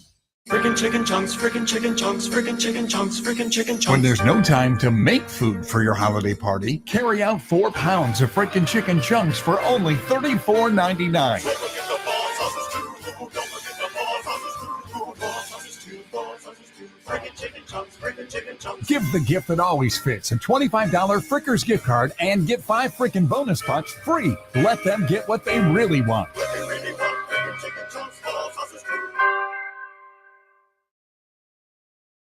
Do you have an old sports program, baseball, photo, ticket, or game-used equipment just collecting dust? Sports Investments wants to buy your sports memorabilia. They're also interested in old sports cards and also buying political, aviation, and entertainment items. Bring your collectibles to Sports Investments and get a fair value on the spot. If you decide to sell, they'll pay you immediately. Sports Investments is the largest buyer of memorabilia and cards in the area since 1993. Sports Investments also feature the best selection of autographed memorabilia, sports cards, and other collectible items for sale, including all your favorites like Tiger Woods, LeBron James, Joey Votto, the Bengals, the Browns, the Big Red Machine, UC, XU, UK, NKU, UD, Louisville, Notre Dame, and Ohio State, just to name a few. You'll enjoy the experience of dealing with the Walter family. Call them at 513-891-5000. Email adam@sportsinvestments.com or visit them on Montgomery Road, right off I-275, just 40 minutes from WING.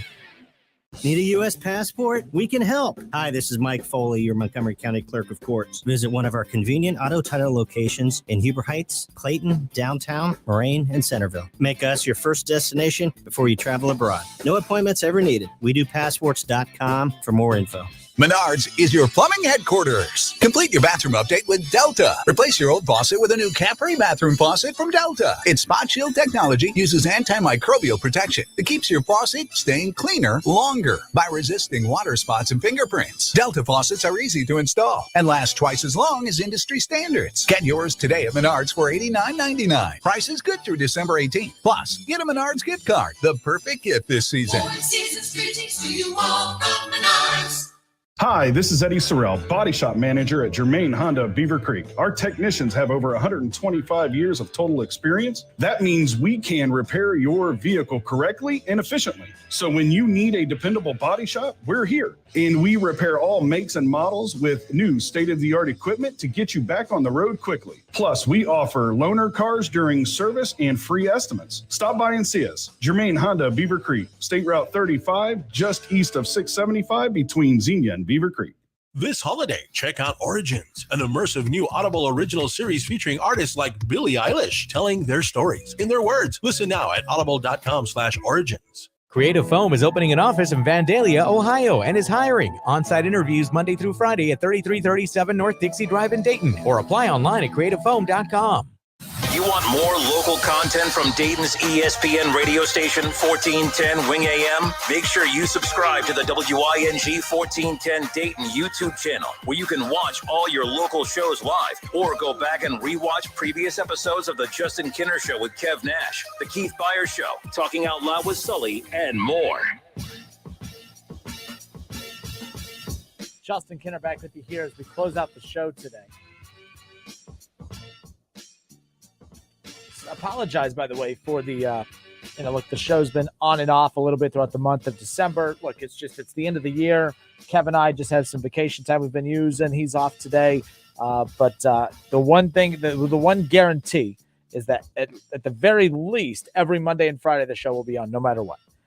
Back to January, once, our company, they make us use it or lose it. It's beyond annoying. Can't stand it, especially because we don't take off during the year, really. Like, we took off for my wedding and honeymoon and went to Florida about a couple months ago, but we don't really take off, and Kev rarely takes off either. So we kind of end up using it all in December, but every Monday and Friday for sure, some Tuesday, Wednesday, Thursdays, but just know you could at least count on the Monday, Fridays. Once January gets here, every day we're good, promise. But there you go. So talking about Baker Mayfield a little bit ago, Richard DeAndrea says, I love the pairing of Baker Mayfield and McVay. Could be a lethal combination. I said, okay, you could be excited about it. I don't know what lethal means, but I think we saw last night that when Baker has confidence, he's a very good, solid quarterback. It's fun watching Baker have success. And it was fun watching everyone that counted him out and burying him have to eat their words last night, which, to be fair here, that win last night for Baker Mayfield technically means nothing other than it opens the door for more conversation and wondering about who is Baker Mayfield. We've seen the highs and highs of Baker and the low and lows. Well, is he the quarterback that he was in Carolina, or was he the quarterback that he was last night with the Rams? He's both. He's both. We watched it in Cleveland. We were previewing the Browns and Bengals earlier. We talked about, of course, the shootout. Remember when Baker Mayfield won a shootout with Joe Burrow?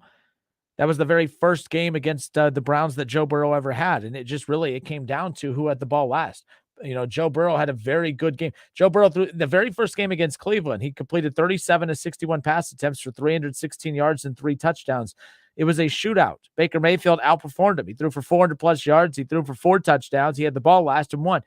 We've seen that from Baker Mayfield. We've seen Baker Mayfield win in the playoffs, but we've also seen the disaster that was him in Carolina. And then we see the magic that was last night. So I hate when people do that. Is he the quarterback that he was last night or the quarterback that he was for Carolina? He's both. That's just really what it comes down to. He's both. Doug Flouty says Mayfield's comp is early 2010s Andy Dalton. Yeah, I just think they're capable. Like Andy Dalton, for instance, he has not been horrible for the Saints. Just Andy Dalton's a very, very good quarterback. Like Baker's going to find himself in that Andy Dalton role, which is Andy Dalton is, in my opinion, too good. He's too good to just be a backup, but he's not good enough to be a franchise starting quarterback, right?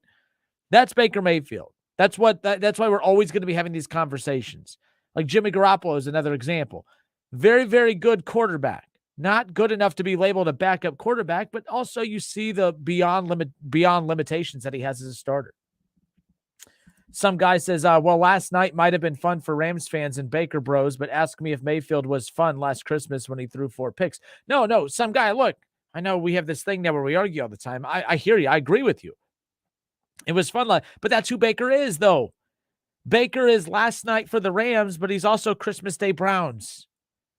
He's playoff win on the road at Pittsburgh for the Browns, but he's also, oh my God, his QBR is 14 for the Carolina Panthers. He's frustrating. That's why the Browns weren't wrong for not fully investing into him. But then when you see stuff like last night, then you got teams and people were like, well, what were the Browns thinking? Well, just give it a minute. Who do the Rams have next? Let me see real quick. I am curious to see what the stretch of games is because this is basically just a tryout for Baker Mayfield and the Rams. I don't know what the future of Matthew Stafford is. Is he going to retire? Is he going to be out for all of next year if he addresses this? So coincidentally enough, some guy, you just brought up the 4 touchdowns, at Green Bay. Guess what? The next game for the Rams at Green Bay. At Green Bay. So as we sit here on today is the 9th. So they obviously won't play this week. So on the 19th, Monday Night Football, they're at Green Bay. So Baker Mayfield against Aaron Rodgers. So that's kind of funny. That's very ironic. You brought up the Christmas Day game at Green Bay, and coincidentally enough, Baker's next game at Green Bay. But at Green Bay, they could win that. They got Denver coming up. They could win that. The Chargers, they're so up and down. They could win that. And then at Seattle. Baker Mayfield could probably go 3-2 with the Rams to finish out the season, including last night's win. And I think that a 3-2 finish is interesting for the Rams and what they want to do with Baker. But yeah, some guy, you're 100% right. But no, you're not wrong. Baker Mayfield on Christmas Day last year, 4 interceptions. My God, it's like, what are you doing? It's horrible. But then you watch what he does last night, and then you kind of were like, oh yeah, those were the, he's like that, he's that horrible X. Sometimes you miss that X. You're like, man, now I know why I like that X so much. And then they do something. You're like, oh, that's why I hated that X. That's Baker Mayfield. That's Baker Mayfield. All right, folks. Tomorrow, Norm Greavy and myself live at Tim's. Dayton Flyers pregame show. We go on at noon, live at Tim's. Norm Greavy and I talked a lot of Dayton today. Some guys, I bet you weren't even on here for that. You get so mad at me. To summarize that quick on the way out, as I talked about earlier with Dayton, I'm not going to get to my Ohio State stuff. I'll have to save that for Monday. Some guy, I'm sure you're real disappointed. The worst thing about Dayton Flyers basketball season so far has been the injuries, but I'm here to tell you that that's the best part. If you're going to be a team that gets bitten by the injury bug, it's way better to get bitten by that injury bug in November than January or February. What you hear is, we don't have Malachi Smith and Kobe Elvis. We don't have him for at least 2 months. And all I hear is, cool, you got 2 months for them to get healthy. The at-large hopes, they're done. At-large, this is not going to be an at-large team. You guys hate that. I think it's actually the best thing that can happen for this team right now. Because you want to know why? You want to know the best thing about this Dayton team moving forward? No expectations now. They're not a good basketball team right now. And it's because of injuries. They were a top 25 team coming in. They were a top 25 team coming in because they were supposed to have Brea and Elvis and obviously Malachi Smith and Deron Holmes and Kamara and all these guys, right? Everyone was supposed to be healthy. They were supposed to just hit the ground running. They haven't hit the ground running because they've been injured. Some have been mad at me about that because I'm not putting that into effect here. I am. That's why I'm compartmentalizing here. I understand that this is not that team. They are not that team with those expectations now because the team that had those expectations, the roster that had those expectations, is not the roster that Anthony Grant has at his disposal right now. The next 2 months is about two things only. Dayton could lose every game for the next 2 months. And I mean this in a nice way. Who cares? Dayton can win every game for the next 2 months. And I mean this in a nice way. Who cares? Winning every game for the next 2 months or losing every game for the next 2 months when you don't have a fully healthy roster means absolutely nothing. You're not an at-large team anymore. Cool. It all comes down to that last weekend in Brooklyn or wherever the hell the A-10 tournament is. That's all that matters is that A-10 tournament. So that means for the next 2 months, it's about more games, more reps for Kamara and Deron Holmes, more games to hopefully get more consistency out of the three-point shooting. Fingers crossed. And that means 2 months of getting Kobe Elvis healthy and getting Malachi Smith healthy. That's what the next 2 months is about. Getting healthy. That's it.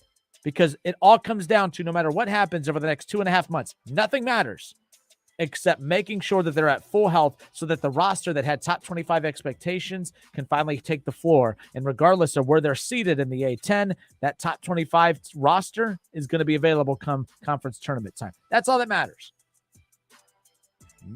Of all the seasons, I heard Sully and Blackburn talk about this on the show yesterday when they were on. This would be the most ironic watch of all years. They can never win the conference tournament. Watch this be the year that they do it. And the only way that happens is to get healthy. You still have Deron Holmes. You have Tamani Kamara. You have weapons. They're not deep enough to win a lot of basketball games moving forward. But the good thing is that it's not because they're not a good basketball team. We know why they're not winning basketball games right now. It's because they're not healthy. They're going to get healthy, and then they're going to have a shot. So there you go. I'm not being negative. I'm being a realist. The best thing that could have happened for UD is that the injury bug hit them in November and not later in the season. The worst thing that could have happened, as I stated earlier, they could have been healthy coming into the season. Top 25. They would have beat UNLV after beating SMU. And then they would have beat Wisconsin. And then they would have, who would they've got? They would have beat Kansas. Then they would have thrashed Virginia Tech on the road. And then they would just thrash UNC Asheville tomorrow. Then they would just steamroll through the rest of December. They'd kick ass to start January. Then the injury bug hits. Now you have no time to get healthy. And now the whole season goes up in smoke. The injury bug could not have hit at a better time. If it's going to hit, hitting now doesn't get any worse or better than that because now you have time. You have time to get better. All right. Some guy, you've been mean to me. I've been mean to you. Are we good? How was that? We good? Live tomorrow, Tim's Bar and Grill, Brown Street. Myself, former Flyer Norm Greavy. Some guy says, this is the kind of Flyers talk I like, not the right state involved stuff. See you Monday. I didn't bring up right state. You did. Have a good night. Have a good weekend. See you guys tomorrow at Tim's. Have a great night.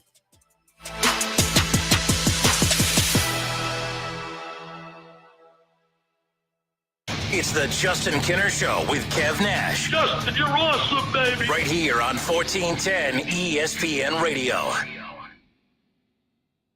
My dad has a cold, but also has high blood